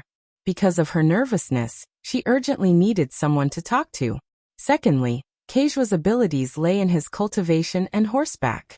If he wanted to make a living after joining the northern frontier, he would have to walk the path of the army. Although Zhang Xiuzhu wasn't conspicuous yet, someone who could gain the favor of Li Zhongxing would definitely have great achievements in the future. That was why he chattered so much in order to make himself known. It could be said that he had put a lot of thought into it. Zhang Xiuzhu glanced at Keizhua and rolled his eyes. He didn't say anything. He didn't have a good impression of the Shuangjian barbarian to begin with. It was already good enough that he didn't draw his sword. Furthermore, Li Zhongxing had set him up as a reclusive person who didn't know how to speak the common language of the Tianwu continent. Under such circumstances, unless he had no other choice, he naturally wouldn't speak. Although the Shuangjian barbarian were already food in his mouth, he wouldn't disregard the big picture for a little personal grudge before he was completely confident. Moreover, it was obvious that Li Zhongxing had reminded him of an opportunity that could bring even greater losses to the barbarians. Why wouldn't Zhang Xiuzhu do it? However, these Shuangjin barbarian couldn't all die in the ambush. At least 2 or 3 Frost Mirror barbarian had to be released before they could return to pass on the news that Li Zhongxing wanted the Shuangjin dynasty to know. The supply convoy had been ambushed by Shenlin Jun's reserve forces, and the convoy was almost completely wiped out. When the time came, Li Zhongxing would take the opportunity to remove the checkpoint and find a way to lead these Shuangjin barbarian to meet the real Shenlin Jun's reserve forces, including the 500,000 Frost Mirror barbarian, whose fate was already sealed. Zhang Xiuzhu had to use his great willpower to suppress himself so that he wouldn't laugh out loud. This time, the 49 knights following Zhang Xiuzhu weren't professional soldiers from the northern frontier. Some of them were hired wanderers, and some were cultivators that the Shifter Emperors Association had recruited from the Mercenary Union and the Demon Subduing Masters Association. However, most of them were trained by Luo Su of the Embroidered Uniform Guard. In terms of cultivation, these 49 knights were not inferior to the carefully selected Frost Mirror cavalry generals. Moreover, their past experiences had given them a few more abilities than the Frost Mirror cavalry generals, who rarely moved around in the mountains. In terms of stealth, concealment, and tracking, even if the Frost Mirror cavalry generals had 10 times the number of them, they still wouldn't be able to compete with them in a battlefield that they were familiar with. Therefore, once the situation became chaotic, even if they ran into Shenlin Jun's reserve forces, about 80% of them could survive. If they were lucky, they might even be able to escape from the ambush site with a few survivors. However, Zhang Xiuzhu still needed time to come up with a general plan of action. Although some of the Frost Mirror cavalry generals had to return alive, who would live and who would die was still a matter of consideration. For example, Juechen, who was the messenger, would definitely take up one of the spots. The guy who was wearing an ordinary general's armor, but was surrounded by several Frost Mirror cavalry generals, probably had a powerful background as well. As for the rest of the spots, Zhang Xiuzhu would have to consider carefully. After all, although the idea of an ambush was proposed by the northern frontier, the scapegoat would definitely be the Shenlin Jun's reserve forces. Therefore, the more people from the Shuangjin dynasty survived, the more credible the rumor that Li Zhongxing spread would be. But similarly, if all the important people survived and the ones who died were just cavalry generals, the Shuangjin dynasty would naturally become suspicious. They might even take this opportunity to launch a war directly to see the truth of the northern frontier. Therefore, Zhang Xiuzhu needed time and space to observe the situation and determine the status of the Frost Mirror cavalry generals, so that he could decide who would survive. According to the plan, the ambushers should be Zhang Xiuzhu's own people who had seized equipment from Wei River City. However, for the sake of realism, once the two sides engaged in close combat, even their own people would not hold back. If they were unlucky or not strong enough, they would die in vain. War had always been this cruel. Moreover, no one knew when the ambush would begin. Therefore, Zhang Xiuzhu's team leader had to arrange everything properly before the ambush happened. For example, he had to arrange at least 3 or 4 people around the valuable Frost Mirror barbarian. Once the battle started and the situation was not good, they would immediately cover the enemy's retreat. After all, they were all on the same side. Once the battlefield was divided, the brothers would not die even if they were captured. In order to ensure the implementation of the plan, Zhang Xiuzhu had even prepared a plan to completely wipe out. Fortunately, the people he brought with him were all elites. They did not have any combat strength or reaction time problems. As long as Zhang Xiuzhu gave the order, or if things deviated from his expectations, they would be able to react immediately. For a scholarly general like Zhang Xiuzhu, he only needed to be a wise man. Naturally, they would carry out the plan in a way that maximized their benefits. It was just that with Keizhua constantly chattering in his ear, not to mention that Zhang Xiuzhu's heart-nurturing kung fu had not yet reached the great accomplishment stage. Even if he could reach the stage of being indifferent, it would still be difficult for him to ignore Keizhua, who was like a fly.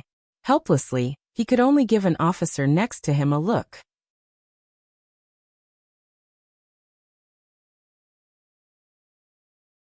Chapter 516. The latter immediately understood and welcomed him with a smile. Young clan leader, please don't make things difficult for our team leader. He's still familiar with this area, and we still need him to lead the way.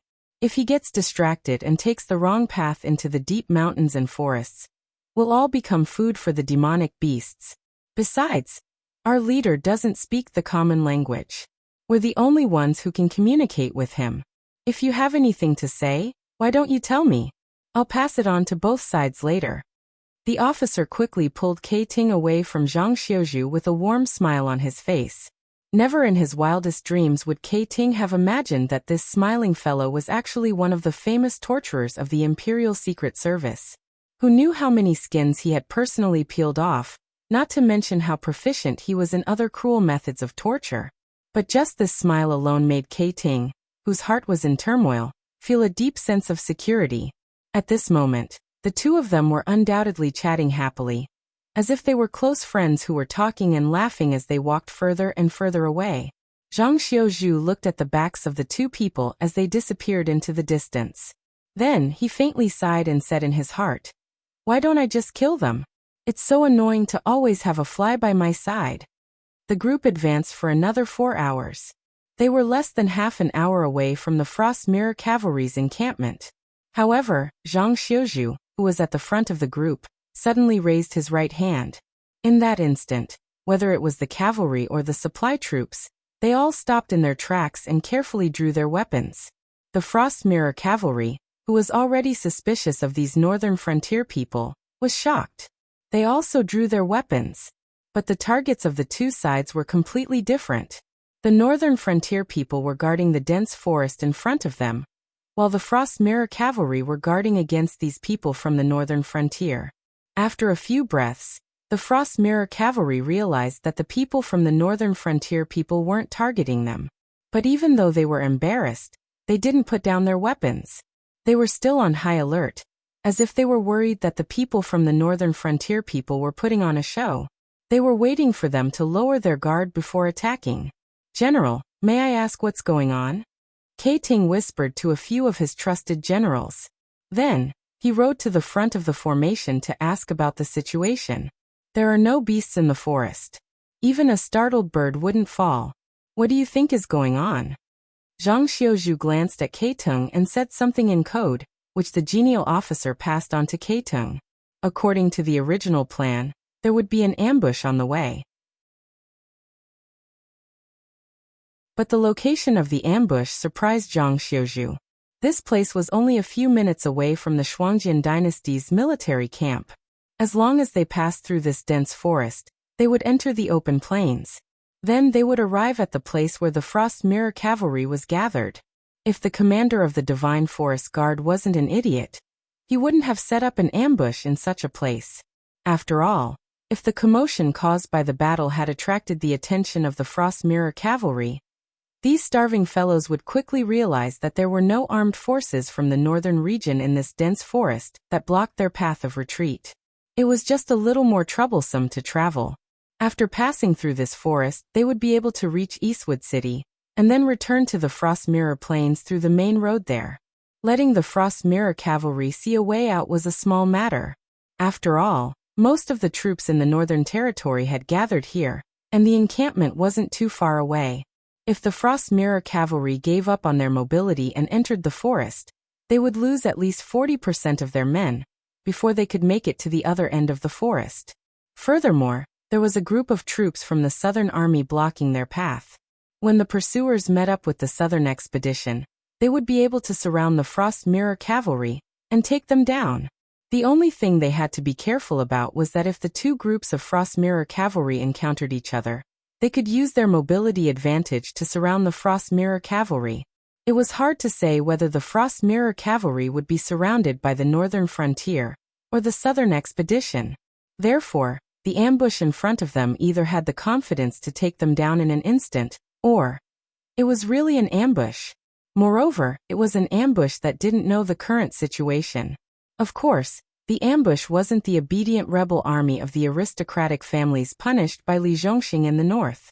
It was the real Shenlin Jun's reserve force. Although these guys ran out of Wei River City, They didn't take any supplies with them except for their armor and weapons. If it wasn't for the food stored in the underground tunnel, many of the hundreds of thousands of people would have starved to death.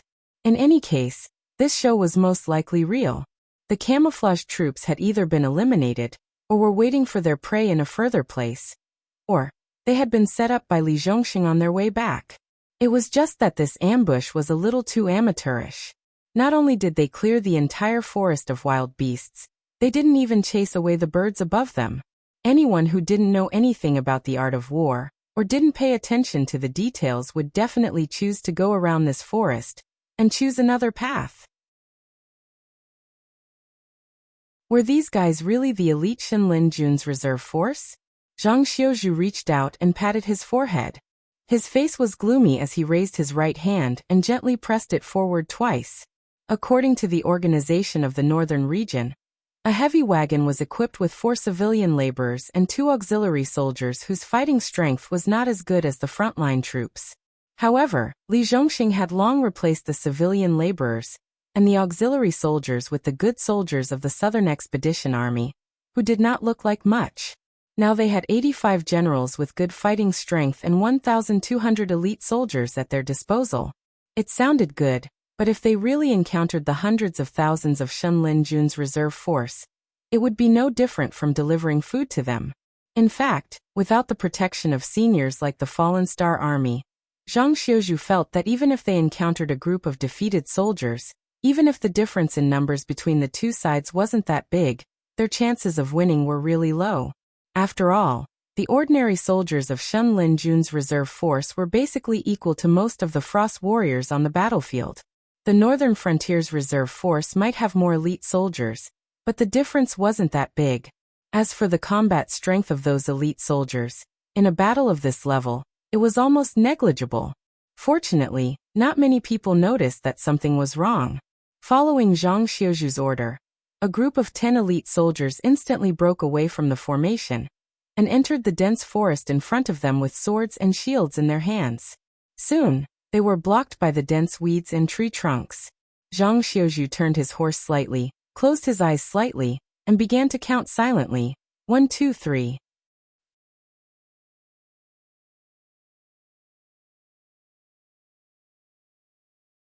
Chapter 5:17.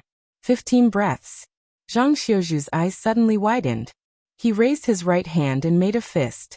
The elite soldiers who received the order immediately overturned the supply wagons beside them. They used these not-so-sturdy wooden wagons to build a temporary and simple fortification. Then they raised their swords and shields and hid behind the supply wagons. Zhang Xiuzhu and his brothers also dismounted and retreated to the back of the fortifications. Clearly, the Mount Frost generals weren't too happy about this. After all, they spent most of their time on horseback. If they dismounted and fought these northern frontier soldiers on foot, they wouldn't even be able to last one round. They wouldn't even have the chance to escape. On the other hand, Kei Tung, who had been whispering into Zhang Xiuzhu's ear, jumped down from her horse and hid behind the fortifications. Many Mount Frost generals rolled their eyes at her. Whoosh, whoosh, whoosh. Before the Judgment Frost cavalry could reprimand them, the sharp sound of something tearing through the air rang out. Before the 34 Frost Mirror Riders could react, 11 of them were shot down by the volley of arrows. The rest of them also had a few arrows stuck in their bodies. Although the arrows weren't fatal for a short period of time, they still affected their mobility. This volley of arrows had basically crippled half of the Frost Mirror Riders' combat strength. As for Zhang Xiuzhu and his party, who had long anticipated this, they were practically unscathed. Most of the arrows were nailed to the supply wagons, while a small number of arrows were blocked by the shields. Of course, there were a few unlucky fellows who were still hit by the arrows. Those who were slightly luckier were shot in the arms and calves, which affected their combat strength but wasn't fatal. Those who were unlucky had their heads cleanly shot by an arrow. This time, Zhang Xiuzhu and the others didn't need to waste any more words.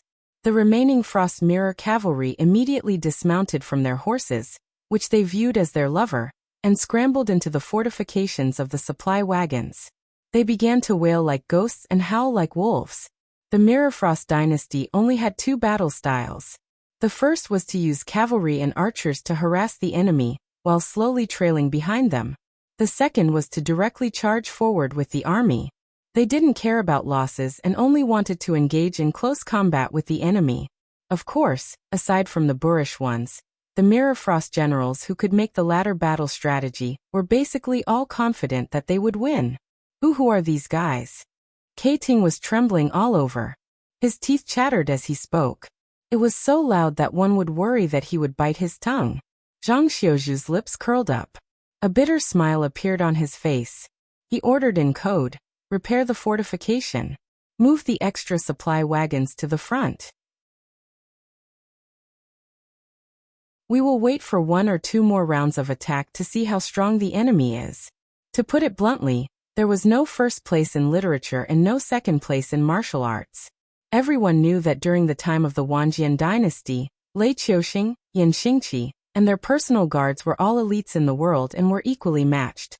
In Lei Qiuxing's dynasty, after a few decades of development, the Divine Forest Army had become the #1 army in the Xinwu dynasty with the title of the world's #1 step, becoming a legend among legends. However, everyone in the northern frontier felt that Lei Qiuxing's era was about to end. A new era that belonged to Lin Yuan was about to begin. Shen Lin Jun, the world's #1 heavy infantry, should have retired from the stage. Who would become the first army in the northern frontier? This was the long-cherished wish of almost every soldier in the northern frontier. They had the northern frontier to defend, the southern frontier to attack, and the experienced and ruthless Starfall. There were also the graduates of the Star General class that Lin Yuan personally led. It was said that they had formed a secret special unit that had yet to be officially revealed. The scale of the southern expedition was too large. Sooner or later, different units would be assigned to different territories. Zhang Xiuju wanted to work hard with Donglin City as his goal. Although his real opponent was the Shuangjian dynasty, this didn't stop Zhang Xiuju from having the idea of personally training his own troops as the northern frontier's #1 army. Most of the people in front of him now were Shen Lin Jun's reserves.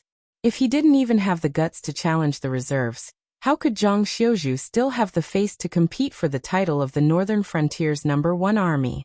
Even if his troops did become the strongest army in the northern frontier in the future, his concession to Shen Lin Jun's reserves today would fiercely nail him to the pillar of shame. Even if he obtained that title, he wouldn't dare to openly show it.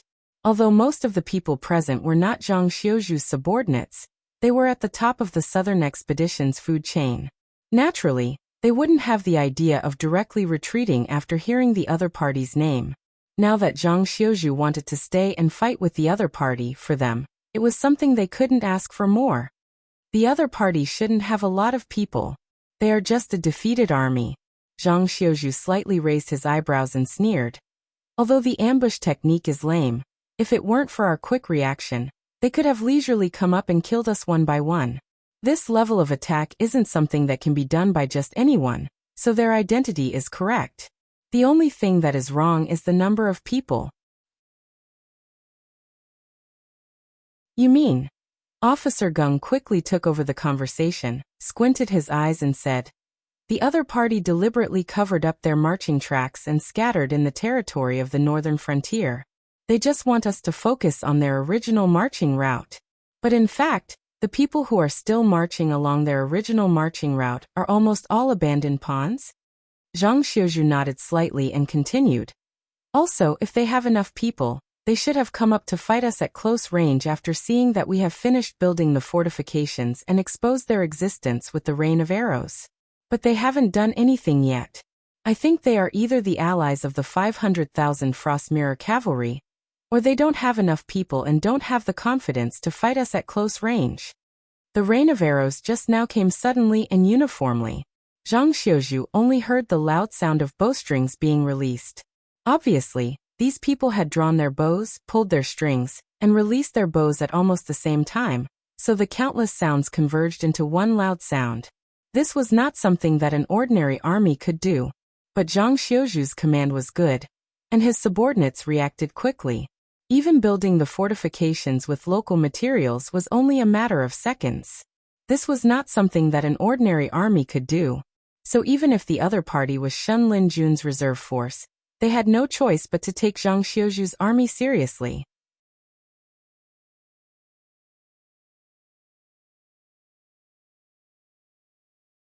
Chapter 518. Both sides have about the same number of people. We still don't know who will kill who. Geng Su was obviously not someone who was afraid of trouble. He immediately sneered. How about we organize a counterattack? If they don't want to come out of the forest, we will rush in and play with them. Geng Su was a member of the Genie Guards.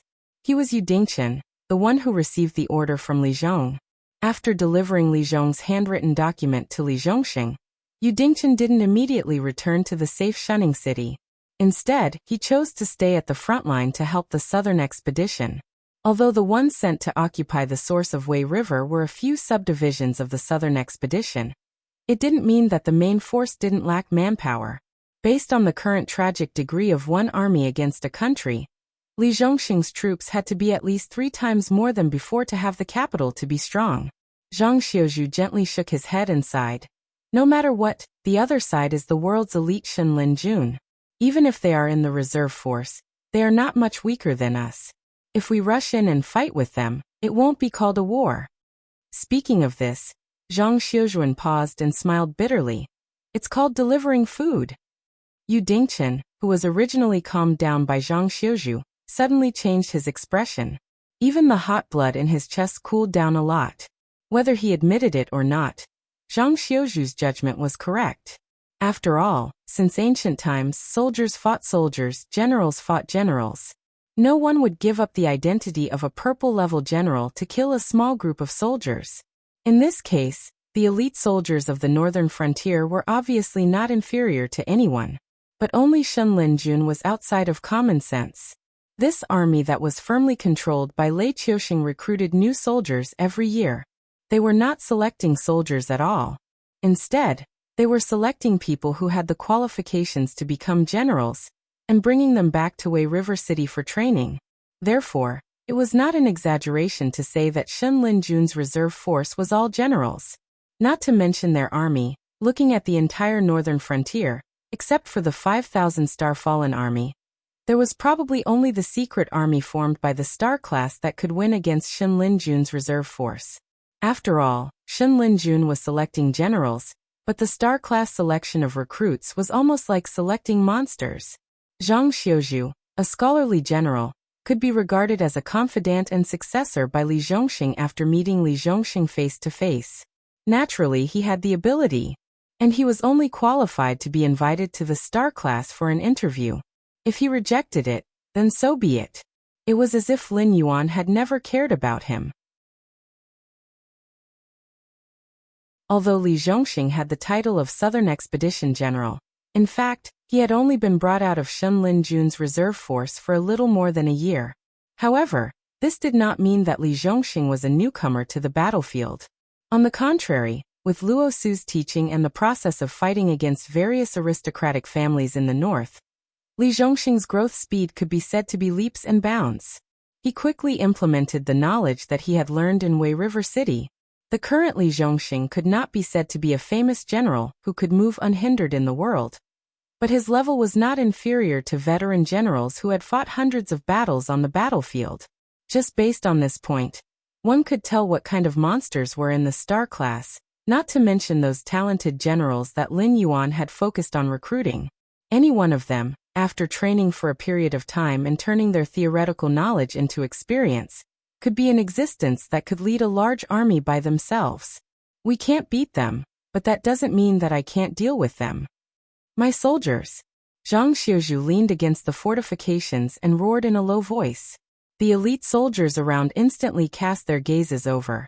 Zhang Xiuzhu smiled and nodded, saying, "What you faced just now was not the aristocratic family's rebel army, not the roaming bandits of the forest, but the divine martial heavy steps. Shenlin Jun." Speaking up to this point, Zhang Xiuzhu paused, and said with a bit of ridicule, "Of course it's the reserve force. As the saying goes, a person's name is like a tree's shadow.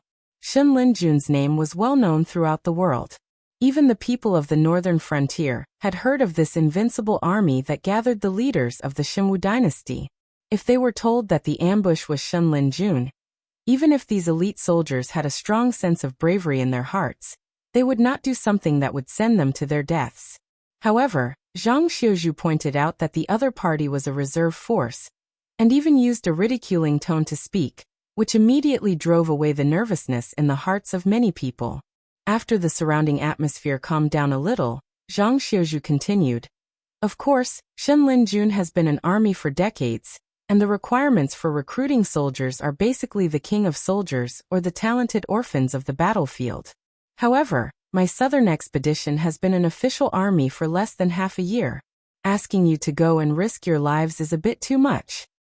The corner of Yu Dingchen's mouth twitched crazily. Listening to the continuous roaring laughter, he felt that his whole body was not good. Is there anyone who can boost morale like this? Just come up and tell your own soldiers that you can't beat them at all. Then why are you still here? Isn't it better to escape early? But it's not that we don't have a chance of winning. Zhang Xiuzhu's tone suddenly changed, and with a touch of the aura of a powerful army, he said in a deep voice, "We can't beat them, but you did a good job before." At this moment, Shenlin Jun probably thinks that our group is one of the best in the northern frontier, and that we might be on par with them. Therefore, after they took advantage of us with the rain of arrows, they don't dare to come out and fight with us. Team leader, what do you mean by win? A burly man slowly stood up and asked doubtfully, "We can't beat them in a fight. Why don't we take advantage of the fact that they are suspicious of us to retreat, and stay here to wait for them to react?" Obviously, this man was a typical person who was frightened by Shenlin Jun's name. As soon as he heard that they were no match for Shenlin Jun, he immediately wanted to retreat. If it weren't for the fact that military orders were absolute, this man would have already started to run away. Therefore, when Zhang Xiuzhu tried to boost morale, he took the initiative to stand up and try to persuade Zhang Xiuzhu to withdraw the troops. Use your stupid brain and think about it. Shenlin Jun is hiding in the dense forest. They can see us, but we can't see them. Why didn't they take advantage of the long-range attack after they took advantage of us? Instead, why did they stay silent? Yu Dingchen angrily pointed at the burly man and sneered. With this little ability, you still have the face to say that you are a graduate of the Northern Frontier Academy? I advise you to go back to the furnace as soon as possible. Don't disgrace the Northern Frontier soldiers.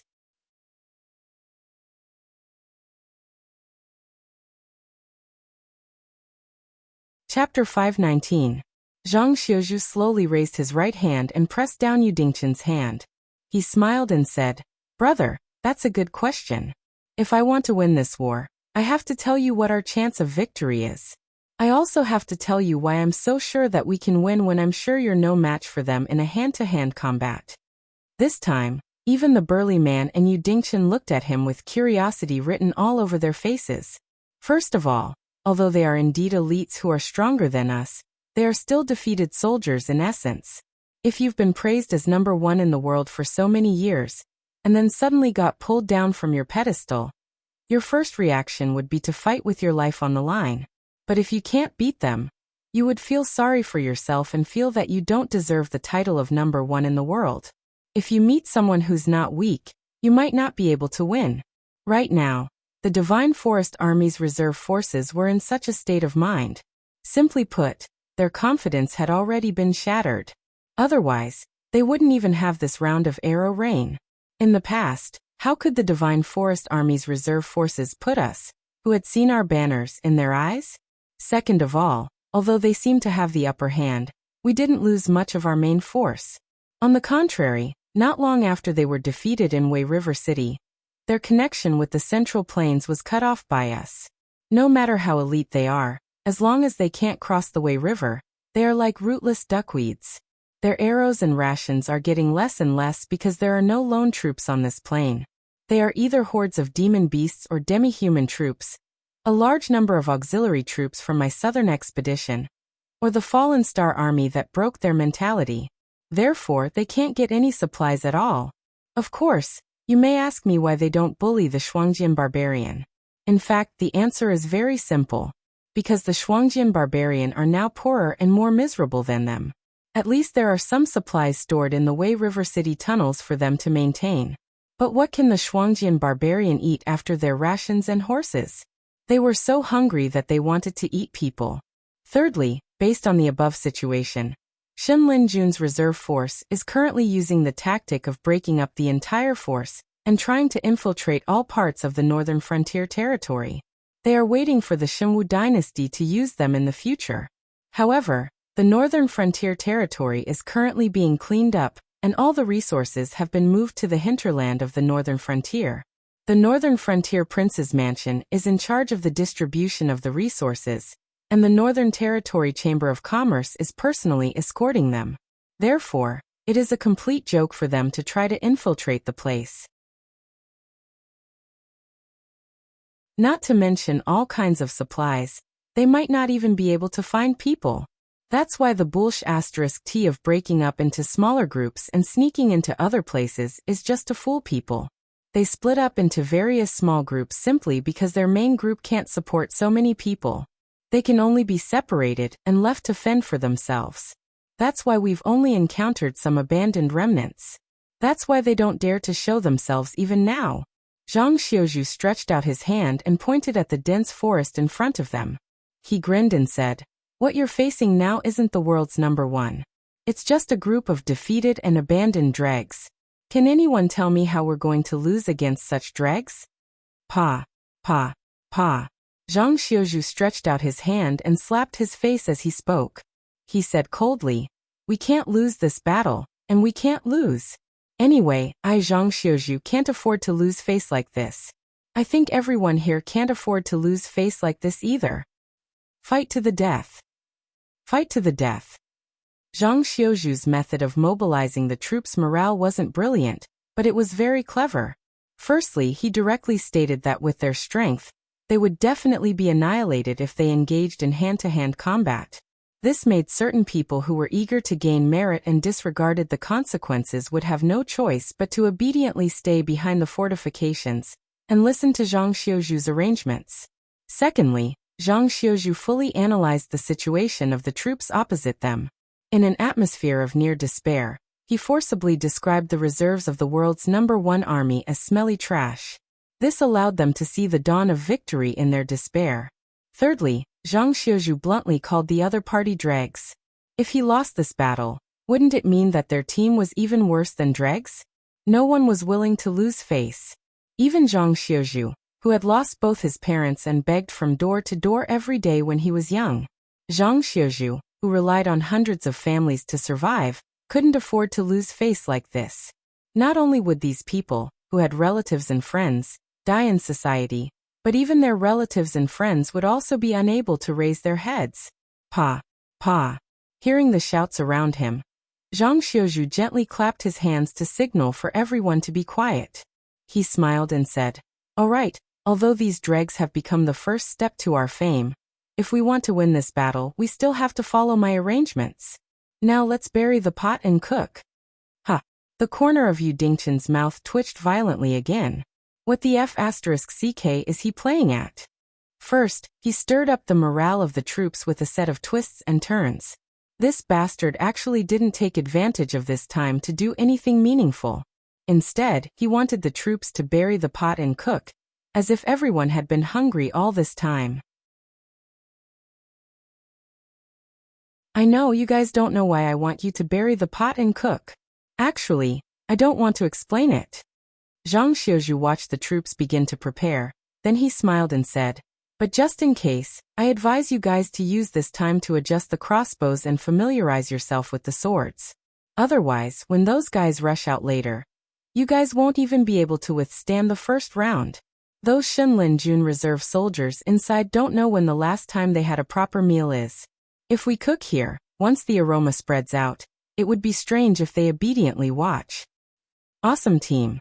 After a short moment of silence, a young soldier suddenly yelled out. Even if they were on the plains, they might not be able to beat him, let alone in the dense forest with complicated terrain. These Shenlin Jun reserve soldiers had been on guard for the past 2 days. Zhang Xiuzhu really didn't have the confidence to take down this tough bone. After all, they were a group of elite soldiers. If they only relied on the geographical advantage of the dense forest to defend themselves, even if Li Zhongxing and his personal guards came over. There was no way they could win this battle.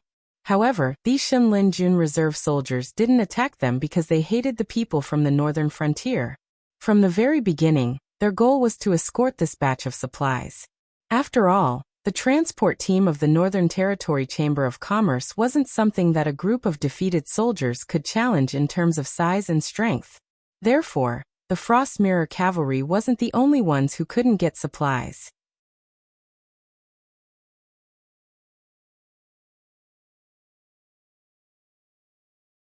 Chapter 520. The supply troops brought back 2 bags of food that were scattered outside the attack range of the forest. They quickly started cooking. However, the rest of the troops didn't chat like they usually did when they were waiting for their meals.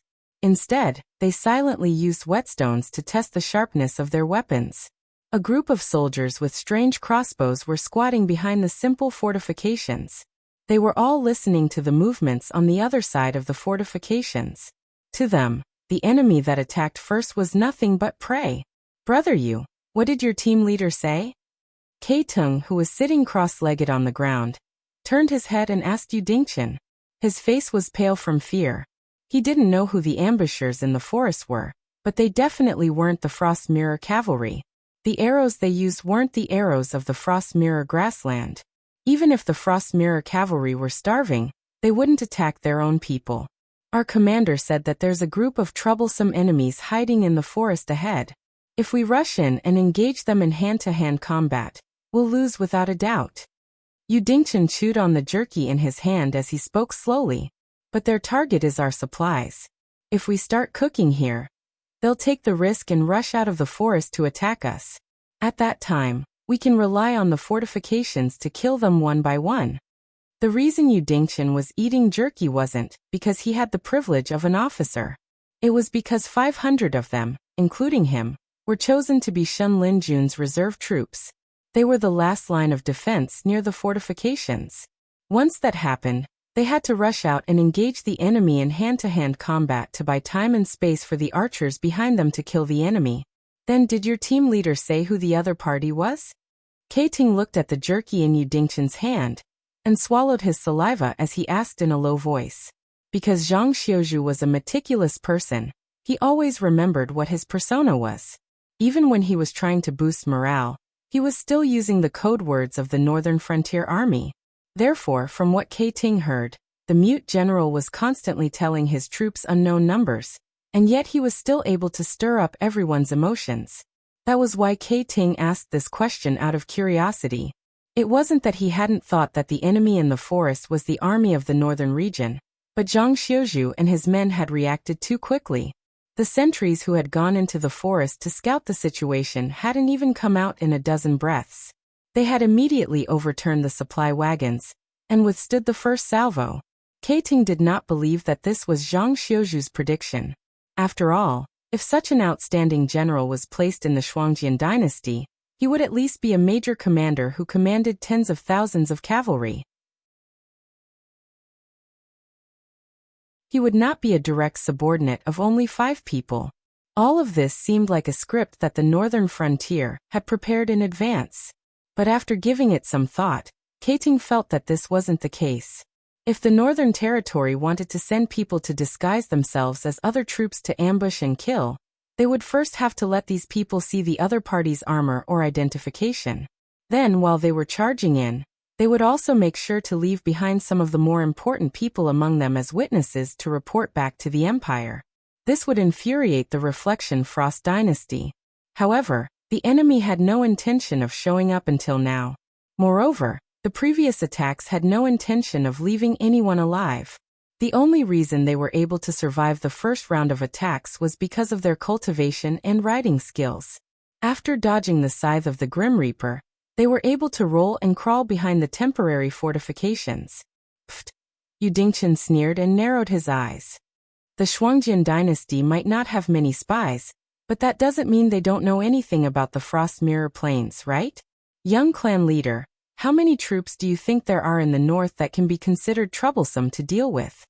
Aside from the Shuangjian dynasty's Bloodliao Knights, the only force that could influence the north was Shenlin Jun. Thinking of this, Keting's lips trembled. He whispered, "Are you guys crazy? How dare we challenge Shenlinjun with just the few of us? No wonder your team leader said that if we fought hand to hand, you would lose without a doubt." At this point, Keting's expression changed slightly and he continued, "Also, if it really is the Divine Forest Army, your crossbow bolts may not be able to penetrate their armor. Fighting a positional battle is only delaying them a little. If this continues, we will all die." Yu Dingchen shook his head and smiled. "What Shenlinjun? They are just a bunch of defeated soldiers who have abandoned their armor. Not to mention that their armor might not be useful. Even if it could block our arrows, they wouldn't have the guts to wear it." After all, the Divine Forest Army's reserve force had already been crushed by Gao Jia. The group of soldiers who had escaped were already in a state of panic. When the army couldn't afford to feed so many people, not only would they be chased out of the group, even the armor or training uniform that could prove their identity would be taken away. If the defeated soldiers were to flee in the north, they would encounter the Northern Frontier Army sooner or later. If a few powerful characters appeared, it would be easy for them to calculate the movement path of the defeated soldiers based on where they appeared. Then they would be able to annihilate them.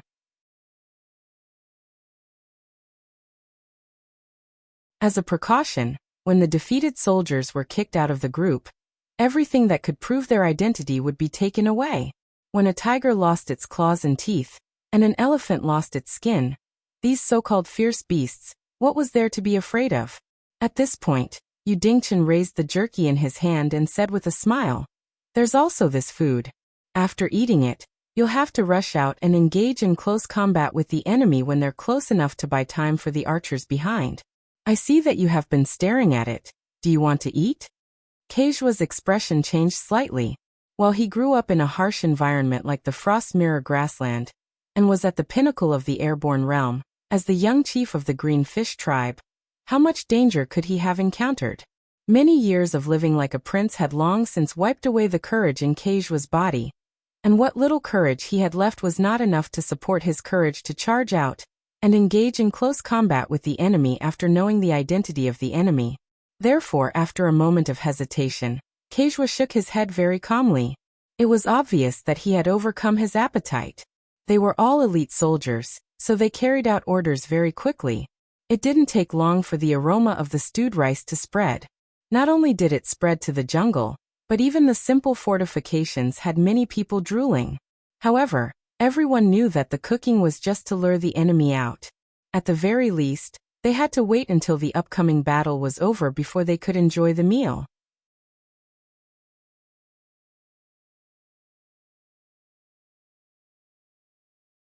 Chapter 521. About 500 miles away from the fortifications. Xiao En, who had tied his long blonde hair behind his head, leaned against a tree trunk next to him and raised his hand to signal for them to stop. Nearly 5,000 tree elves quickly stopped and squatted on the tree trunks, clenching the black composite bows in their hands. Further away, nearly 10,000 soldiers riding various Yao beasts also put on their helmets and faceplates again, clenching their spears and halberds, waiting for Commander Xiao En's next order. They were the demi-human troops under Xiao En's direct command. Although they were not counted as part of the army of the northern frontier, their contribution in this war was not small. Once the war was over, they could quickly get rid of their temporary status and become the first regular army composed of demi-humans in the nominally human-led forces. They would no longer be the slave soldiers and cannon fodder they used to be. For the entire demi-human race, this change was obviously rare and commendable. It was worth it for them to risk their lives for it. Lin Yuan's voice slowly sounded in their minds. 500 miles ahead, a southern expedition is preparing for battle. Quickly move to the battlefield and prepare for support. But remember, this battle does not belong to your troops. Unless your allies are about to be wiped out, you and your subordinates are not allowed to intervene. Yes. Xiao En cupped his hands toward the void in front of him, a touch of excitement appearing on his cold face. Their original mission was to wander between the Frost Mirror Cavalry's encampment and Eastwood City. They were supposed to kill the reservists of the Divine Forest Army and the exiles of the Frost Mirror Cavalry to ensure that these people would not affect Eastwood City's Great Wall plan. But this time, Lin Yuan personally gave the order, which meant that they could end this boring and tedious work. They could soon enter the battlefield and prove to the human soldiers that their demi-human army was also powerful. Everyone, stay hidden and follow me. Remember, don't attack without my order. Shaowen waved his hand and gave a few instructions to the subordinates around him. Soon a herald flew out with a flag signal. This war machine, composed of more than 10,000 demi-humans, was once again in operation. In Shunning City, Ding Zai stood beside Lin Yuan with a smile and said in a deep voice, "Lord Dragon King is indeed an ambitious and ruthless man, playing the Shuangjin dynasty and Xinwu dynasty in the palm of your hand. Every move of yours is like a calm chess player, precise, deadly, and elegant." "Stop your flattery." Li Zhong, who was sitting on the throne, interrupted Ding Zai's flattery and sneered. "I heard that Shanglu Association is very dissatisfied with a subordinate like you who played a good hand so badly. Originally, they wanted to execute you, but seeing that you still worked hard, they sent you on another mission to atone for your crimes. I think your mission isn't to come to the northern frontier to flatter our Dragon King, right?" Lin Yuan also coldly glanced at Ding Zai. Although he didn't say anything, the meaning was very clear, carrying a bit of warning. Ding Zai's face slightly stiffened. He looked at Li Zhong with some fear, a cold light flashing in his eyes. Shanglu Association was a top faction after all. Their every move was hidden in the inner layer of the world. Even if they were doing something, countless people would use superficial skills to cover it up.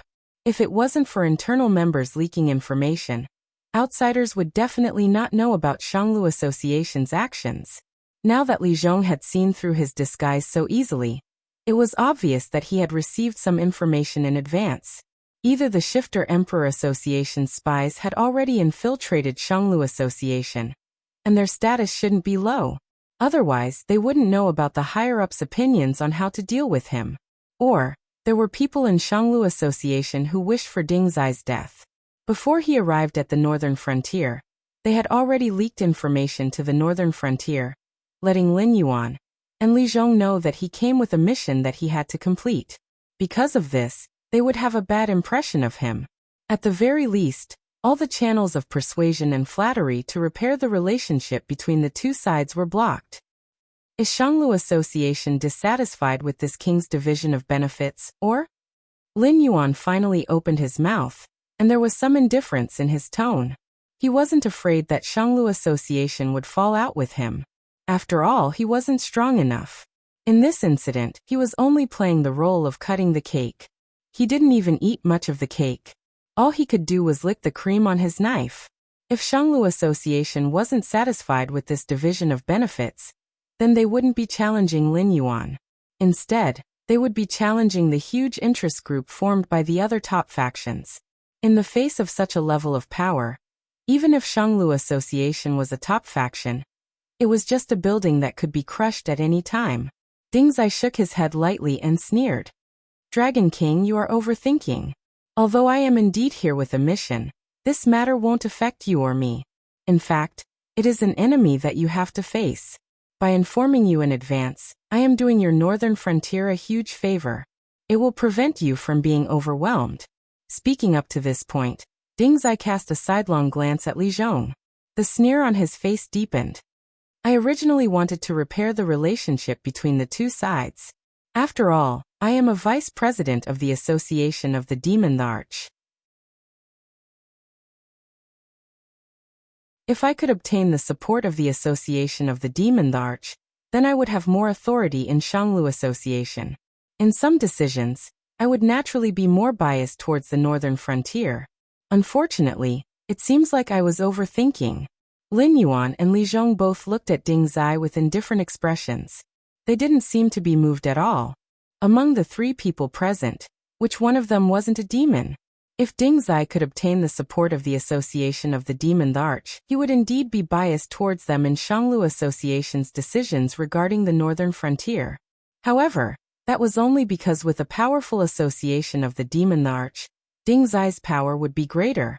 Both sides were in a relationship of mutual benefit and prosperity. It wasn't like Ding Zai's tone sounded like he was only looking out for the northern frontier.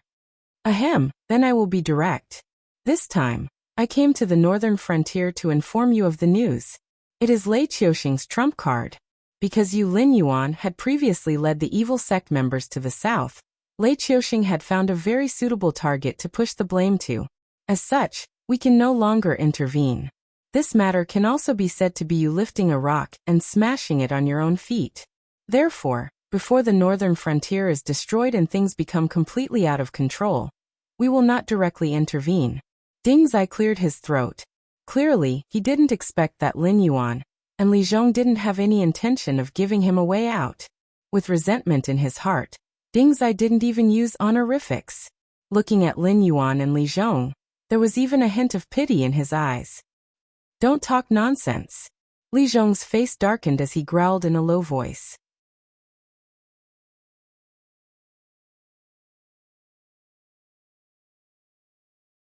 Chapter 522. The reason why Lei Qiuxing dared to tear the Xinwu dynasty apart is actually very simple.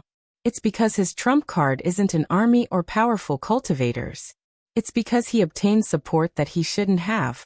With their existence, let alone the Xinwu dynasty, it's not impossible for him to sweep through the world if we don't interfere. The Dragon King is in existence from the ancient demon court. I think in the documents you obtained, there should be something called the Sky Demon recorded. It is the same as the Dragon race and the Kirin race today, an existence from the other side of the Celestial Gate. And unlike the former, these Sky Demons do not have any goodwill towards us. In their eyes, all living things are just food. Lei Qiuxing's trump card is that he has a relationship with a terrifying Sky Demon. When necessary, as long as Lei Qiuxing can give enough sacrifices, he can summon a group of powerful Sky Demons to fight for him. And during this period of war, countless souls have become sacrifices for Lei Qiuxing to please the Sky Demon. In other words, he does not need to make any preparations to pull in the Sky Demon army in the south. After these Sky Demons eat all the living things in the south, they will regain part of their rationality. In this way, Lei Qiuxing can command the Sky Demon army through that powerful existence. For example, he can let them bypass the Central Plains and attack the northern frontier, Frost Mirror, and Xinjiang. Ding Zai shook his head and smiled bitterly. In order to shut our mouths, Lei Qiuxing pushed this matter to the evil cult in the south, and pointed the reason for the evil cult entering the south to you. Therefore, it is not good for us to interfere. In addition, you are the successor of the demon court, so you naturally have the obligation to deal with these dirty guys. So, Li Zhong digested the information and said with a dark face, because you are afraid of trouble, you decided to let us fight with Lei Qiuxing? To put it bluntly, that is indeed the case. Ding Zai put his hands behind his back and said in a deep voice, in our original plan, once Lei Qiuxing is forced into a corner, he will naturally summon the Sky Demon army. At that time, we can legitimately interfere and directly wipe out the Sky Demon and Lei Qiuxing. But now, according to the higher-ups, you caused the trouble, so you have to deal with it yourselves. At this point, Ding Zai paused. Seeing that the man and the Sky Demon had no intention of acting up, he continued, of course, we will support them from the outside. The chaos of the Sky Demon can only occur in the Xinwu dynasty. Once the northern frontier is destroyed, or the Sky Demon leave the Xinwu dynasty's territory, we will immediately eliminate them. Ding Zai's meaning was that the life and death of the northern frontier had nothing to do with them. When he finished speaking, Ding Zai had already planned to leave. After all, Lin Yuan and Li Zhong did not give him any face. Right now, he could not wait for the northern frontier to be destroyed, so that he could wash away the humiliation on his body. If you walk out like that, I can guarantee that even if I don't do anything to you, the Upper Deer Association will destroy your soul. Lin Yuan's voice suddenly sounded behind Ding Zai. Ding Zai's movements paused slightly. A layer of cold sweat suddenly appeared on his forehead. This was because the term soul dispersing did not belong to the Sky Martial continent. It was the highest punishment that the top powers would use to deal with their enemies, traitors, and trash. Once someone was included in this list, even their soul would be completely destroyed. Although Lin Yuan could tell from his innate ability to summon the Nether Realm's Blackwater that there was no underworld in this world, there was still a law that guided the souls and the dead in this world to reincarnate. And from the fact that there were no demons and monsters in this world, this law was much more effective than the so-called underworld. Once the soul was destroyed, it was equivalent to being completely erased from this world. It would be impossible to reincarnate or become a spirit. It was a punishment that was even more severe than death. The Upper Deer Association also benefits from this, so it's not good for us to directly interfere. It doesn't mean that we won't interfere. If you refuse to carry out the mission given by the higher-ups, you will die a horrible death, and even your soul will not be able to escape. Lin Yuan's voice sounded again, like the whispers of a demon from the underworld lying on a human's shoulder. Ding Zai turned around and was about to speak when Lin Yuan interrupted him again.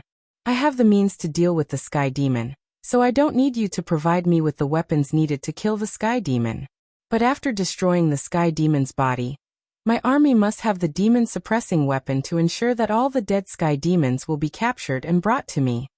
According to the inheritance of the underwater secret realm, the sky demon was actually a spiritual body similar to a ghost. They could invade other worlds at will, but they did not have a physical body. They could only use the method of seducing life forms to possess them. Then, they would fulfill the desires of the possessed person and devour the other person's soul. After achieving their goal of taking over the other person's nest, they would become a real threat to the creatures of this world. Of course, the sky demon needed time to nourish his body and recover his strength. He could not possess just anyone he saw. Only those with strong resentment, hatred, and other negative emotions would become the target of his seduction. Neutral and peaceful creatures would not be able to sense the existence of the sky demon at all. This was an extremely troublesome thing, but it was also extremely easy to deal with. For example, the current citizens of the northern frontier were much happier than before. Naturally, they were in good shape and would not give the sky demon any chance to take advantage of them. Thus, in theory, as long as all the creatures in the territory were happy, the sky demon would never breed. However, for the Shimwu dynasty, the continuous battles and hopeless predicament caused the citizens of the Shimwu dynasty to develop a large number of negative emotions.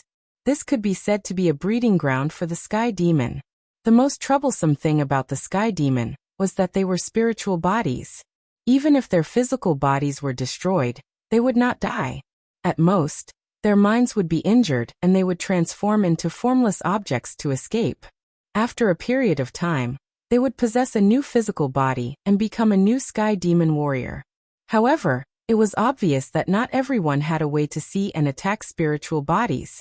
If they did not have the demon-suppressing weapon developed by the Heavenly Gate Guardian, these sky demon warriors would not be destroyed even if they died 100 times. They would be able to wear down the citizens of the northern frontier. What was even more frightening was that once they fell into a quagmire of war that they could not see any hope of winning, the citizens of the northern frontier would develop all sorts of negative emotions. In the timeline of the Tianwu continent, who knew how many powerful forces had been destroyed because of the sky demon that could not be killed. However, Lin Yuan's Netherrealm Blackwater could be said to be the nemesis of the sky demon. The more sky demon he pulled in, the more powerful Lin Yuan's natural endowments would be. However, it was obvious that he could not appear anywhere in the northern frontier at any time. It was even more impossible for him to deal with the sky demon army that was attacking from all sides.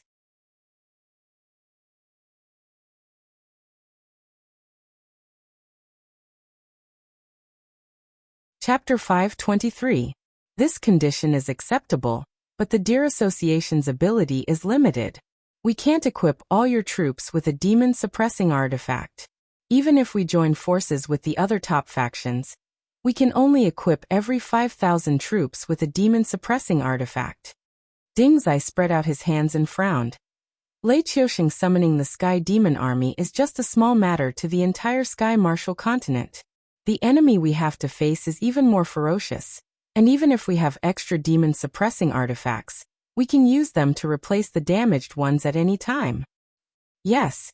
Lin Yuan nodded slightly. An enemy that could pin down all the top experts of the Sky Martial continent was indeed terrifying. Even the current Lin Yuan felt a headache when facing the Sky Demon army, but these top forces had to face opponents that were even more ferocious and powerful than the Sky Demon. At the same time, they had to deploy a portion of their people to monitor the entire Sky Martial continent at all times to prevent the enemy from stabbing them in the back, including the demon-suppressing artifacts in the inherited memories, as well as the information about the world on the other side of the Heaven Gate. They were not created out of thin air. Countless creatures had paid the price of blood to accumulate this information bit by bit. It was also because of this unyielding spirit and sacrifice that the Sky Martial continent was able to maintain its current prosperous and peaceful appearance. The history of the creatures on the other side of the Heaven Gate tens of thousands of years ago had already been sealed in the long river of history by all the top forces. Unless one reached a certain realm or had an ancient inheritance, they would not be able to obtain any information. However, Ding Zai's gaze paused on Lin Yuan for a moment, and his tone became respectful again. You said that you have a way to deal with the Sky Demon. Do you mean to seal them, or? The Sky Demon was a large race of creatures on the other side of the Heaven Gate. Their fighting strength was not considered strong, and because they had an almost unlimited lifespan, the Sky Demon's cultivation speed was also abnormally slow. Other than under certain circumstances, if a Sky Demon wanted to directly affect the material world, they still needed a physical body. The stronger the Sky Demon, the higher the aptitude of the physical body, and the longer the time needed to recover their strength. However, the Sky Demon had no qualms about invading the Sky Martial continent, because the cultivators of the Sky Martial continent did not have the ability to kill them. Even if they managed to find a devil-suppressing artifact that could seal the Sky Demon's spiritual body, the cultivators of the Martial Heaven continent could only bury the devil-suppressing artifact in some forbidden areas, and then set up all kinds of traps and formations to ensure that no living beings would approach. Releasing the Sky Demon was just a way to imprison him. These sealed Sky Demons were still a huge threat because the Sky Demons could sense each other. Once a Sky Demon broke through the defenses set up by the cultivators, it would be very easy for the sealed Sky Demon to be released. Such cases were not rare. You can say that I killed him. Lin Yuan's different colored eyes curved slightly, like a pair of crescent moons. He said calmly, they will exist in another form, but they will not casually threaten the living beings of the Sky Martial continent. Furthermore, the other Sky Demon will not be able to find them. Even if they find them, they will be treated as enemies. Was there a better method to deal with the Sky Demon than the sticks? As long as they dared to face Lin Yuan head-on, however many Sky Demons there were, they would be able to devour as many Sky Demons as there were. Lin Yuan's Netherrealm's Blackwater would become longer and wider because of this. The Sky Demon that was pulled into the Netherrealm's Blackwater would not die, but they would become Lin Yuan's most loyal warriors. Even if they encountered their own kind, they would be pulled into the Netherrealm's Blackwater to accompany them. Then let's wait and see. Ding Zai bowed slightly to Lin Yuan and said in a deep voice, we have sealed many Sky Demon all these years, but we have never been able to completely kill them. In recent years, due to the deaths of some powerful beings and the extinction of their forces, some ancient forbidden areas have already lost control. We suspect that the powerful Sky Demon that Lei Qiuxing contacted is most likely an ancient Sky Demon that broke out of the seal. Be careful. As soon as he finished speaking, Ding Zai left King Shuning's residence and quickly headed south. Li Zhong walked behind Lin Yuan and asked with a frown, Dragon King, do you think this person's words can be trusted? Li Zhong was born in a poor family, and there were no outstanding cultivators among his ancestors. In addition, all the top forces had joined hands to create an information blockade. If he was not loyal to Lin Yuan, he would never have come into contact with these things. If he came into contact with them, it would mean that the Sky Martial continent was finished. Therefore, Li Zhong would not express his own opinion on this matter, because an outsider was an outsider. Every word he said could affect Lin Yuan to make the wrong decision. Therefore, he could only remind Lin Yuan that Ding Zai was not trustworthy. Even if both sides were using each other, they had to be on guard in advance to avoid falling into the trap of others. 70% true, 30% false. Lin Yuan's smiling eyes returned to normal. He asked, "Is there any news from the south?" Li Zhong nodded slightly. After hesitating for a while, he frowned and said, "Qin Yu sent a message saying that a new force has appeared in the south. It seems to be called Jade Lake Immortal Palace. After investigation, it is confirmed that this Jade Lake Immortal Palace has released a kind of immortal elixir called Jade Lake Immortal Elixir. It is said that after persuading, one can leave their physical body and become an immortal. Then the Jade Lake Immortal Palace will provide a new young physical body for the immortal, helping them break free from the shackles of their lifespan. Do you believe it?" Lin Yuan's voice contained a bit of a smile, but his expression did not change in the slightest. Li Zhong did not hesitate this time. He shook his head decisively and said in a cold voice, "There is no such thing as a free benefit in this world. I heard that the Jade Lake Immortal Palace does not take any benefits and gives the so-called immortal elixir to the cultivators who come to their door for free. Anyone with a bit of brain knows that this is a huge trap. Being able to let cultivators break free from their physical body that was about to decay due to the end of their lifespan and change into a new physical body to move about in the world was something that all cultivators dreamed of. After all, even the Imperial Sky Realm to the Heaven Star Realm could be said to be one step at a time. There were many cultivators who were stuck at a bottleneck and died. Even Beast Lord Kirin, who was said to be at the peak of the mortal world, was like this, not to mention other people with mediocre talent. If one could obtain an immortal lifespan, then there would be more possibilities.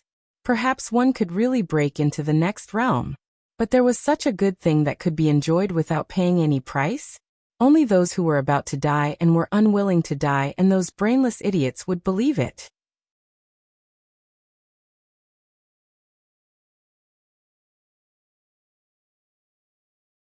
Chapter 524. It seems like our Black Jiao Beast King isn't interested in the elixir of immortality. Before Lin Yuan could say anything, a deep voice rang out. In the next moment, a Kirin the size of a small pony with a dark green body appeared in front of Li Zhong. Although it hadn't fully manifested itself, the powerful aura it exuded shocked Li Zhong so much that he couldn't speak. With such an appearance and such strength, there was only one existence in the entire Hengduan mountain range that fit the criteria. The Beast King Kirin, Incubus. Lin Yuan was silent for a moment before he neutralized Kirin's aura. He chuckled and said, "Senior, you have inherited the memories from your bloodline. Naturally, you know better than me what the elixir of immortality is. Why are you teasing a junior like me?"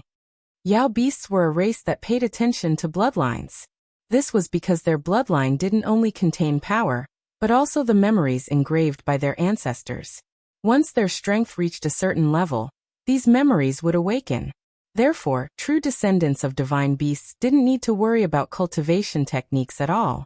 Once they reached a certain level, they would naturally obtain the techniques that belonged to their ancestors. Everyone thought that the Beast King Kirin was stuck at the peak of the desolate demon realm because he couldn't find the door. Only a few people knew that if he wanted to, he could break through to the next level at any time. It was just that he didn't do so. According to Lin Yuan's train of thought, the Beast King Kirin's style was more like the main characters in the novels in his previous life. They didn't want to copy the path of their ancestors because it was a path that belonged to others. Even if they walked step by step, they would only reach the peak of their ancestors. It would be a fool's dream to go further. As for the Beastmaster Qilin, it was not satisfied with being at the peak of the desolate demon realm. It was ambitious and wanted to carve out a path that belonged to itself. That was why it had been stuck at the peak of the desolate demon realm for so long. It was because of its talent and ambition. If it really couldn't do anything, it could still choose to accept the gifts from its ancestors and steadily break through to extend its lifespan. The reason Kirin was choosing the next Beastmaster was not because he was dying, but because he had already reached the threshold during his seclusion. Therefore, he could not wait to come out of seclusion and choose the next Beastmaster, who could continue the inheritance of the Hengduan mountain range. He would then embark on his own path that he did not know the end of. Incubus nodded slightly and chuckled.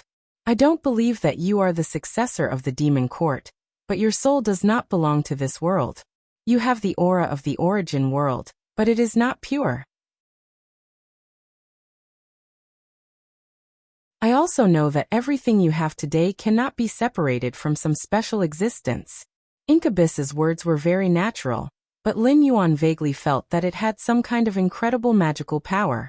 That was because Li Zhong's face did not show any surprise when such terrifying news came from its mouth. Suddenly, Lin Yuan had an absurd thought. It seemed that the omnipotent system did not even hear its words. Only you and I can hear what I am going to say next. In order to not be noticed by some special existence, you only need to listen. Don't show anything strange on your face. First of all, I have to congratulate you for successfully deceiving the rules of this world. Other than an extremely special existence like me, or a powerful person who has already deduced your roots, no one will be able to see your origin. That is because the intricate karma on your body has already covered your soul, which is incompatible with this world. But you don't have to be happy because your origin is a hidden danger that must be eliminated for some existence, especially the things on the other side of the divine gate that they mentioned. They will covet you even more because they want to find the origin world even in their dreams. Because you come from the origin world, I will not say any more nonsense. Whether it is me, the inheritance of this world, or the things on the other side of the divine gate, they all come from a place that you know, the chaos. Incubus still maintained a calm attitude when it said these words.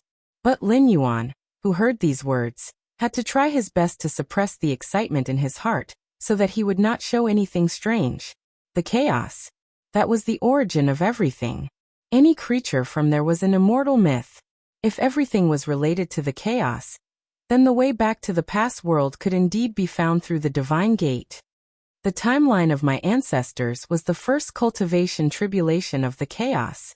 The so-called war between the three races was the battle between the dragons, phoenixes, and Kirin. However, the final winner of that war was not the demonic beasts of the three races, nor was it the Luo Ho who appeared out of nowhere. It was the old man Hongjun. After that war, Hongjun took control of the way of heaven. Nominally, he rewarded and punished all the existences who participated in that cultivation tribulation, but his purpose was just to steal the way of heaven. After Hongjun obtained the great merits and was canonized as a sage, the chaos became his sole authority. The so-called six sages had to respectfully address Hongjun as their teacher. Those who did not obey him would never have the chance to become a sage. After that, it was the second cultivation tribulation, which was the war between the shamans and the demons. It started with ancestor sorcerer Gonggong knocking down Mount Buzhou. Then the seven sages, including Hongjun, used various means to mend the heavens.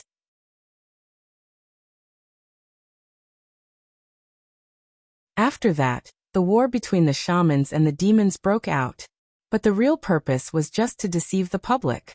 We once again shattered the chaos world, mixed our bloodline with the fragments of the world, escaped into the void, and escaped from Hongjuan's enslavement. In order to live freely, too many of our ancestors have sacrificed themselves. In the past few years, we have also been hunted down countless times by Hongjun's lackeys. I don't know how our compatriots who have escaped to other places are doing, but the Sky Martial continent where our race is located can be considered to be in imminent danger. However, the heavenly divination, one of them escaped. Even Hongjun, who stole the heavenly Tao, could not control everything. I don't know when it started, but an unknown force shrouded this world, making it difficult for Hongjun to infiltrate the Tianwu continent. And after these years of reproduction, that unknown force started to act strangely. I couldn't find a result no matter how much I tried. It was until you appeared that I was sure that the force was related to you. Although I don't have any evidence, I can be sure that the force that isolated Hongjun came from the source world. And you are the destined person to face the tribulation. Sooner or later, you will return to the chaos world and push Hongjun down from his throne. Incubus's voice still did not reveal any joy or sadness. Lin Yuan looked at Incubus quietly. He wanted to say something several times but stopped himself. There was no other reason. Incubus's words had a huge impact on him. It was as if all the myths he knew had been overturned. But Incubus's words did not seem to be baseless. Because after Hongjun became a sage, the so-called six sages had to respectfully address him as teacher. You're tuning in to the Li Mei's Sword of Destiny YouTube channel. We're so grateful for your support, and don't forget to subscribe to join us on this incredible journey through captivating stories. Your generosity through donations truly makes a world of difference, as it's the primary source of revenue that allows me to expand and enhance this channel for you. Thank you from the bottom of my heart for being a part of this adventure.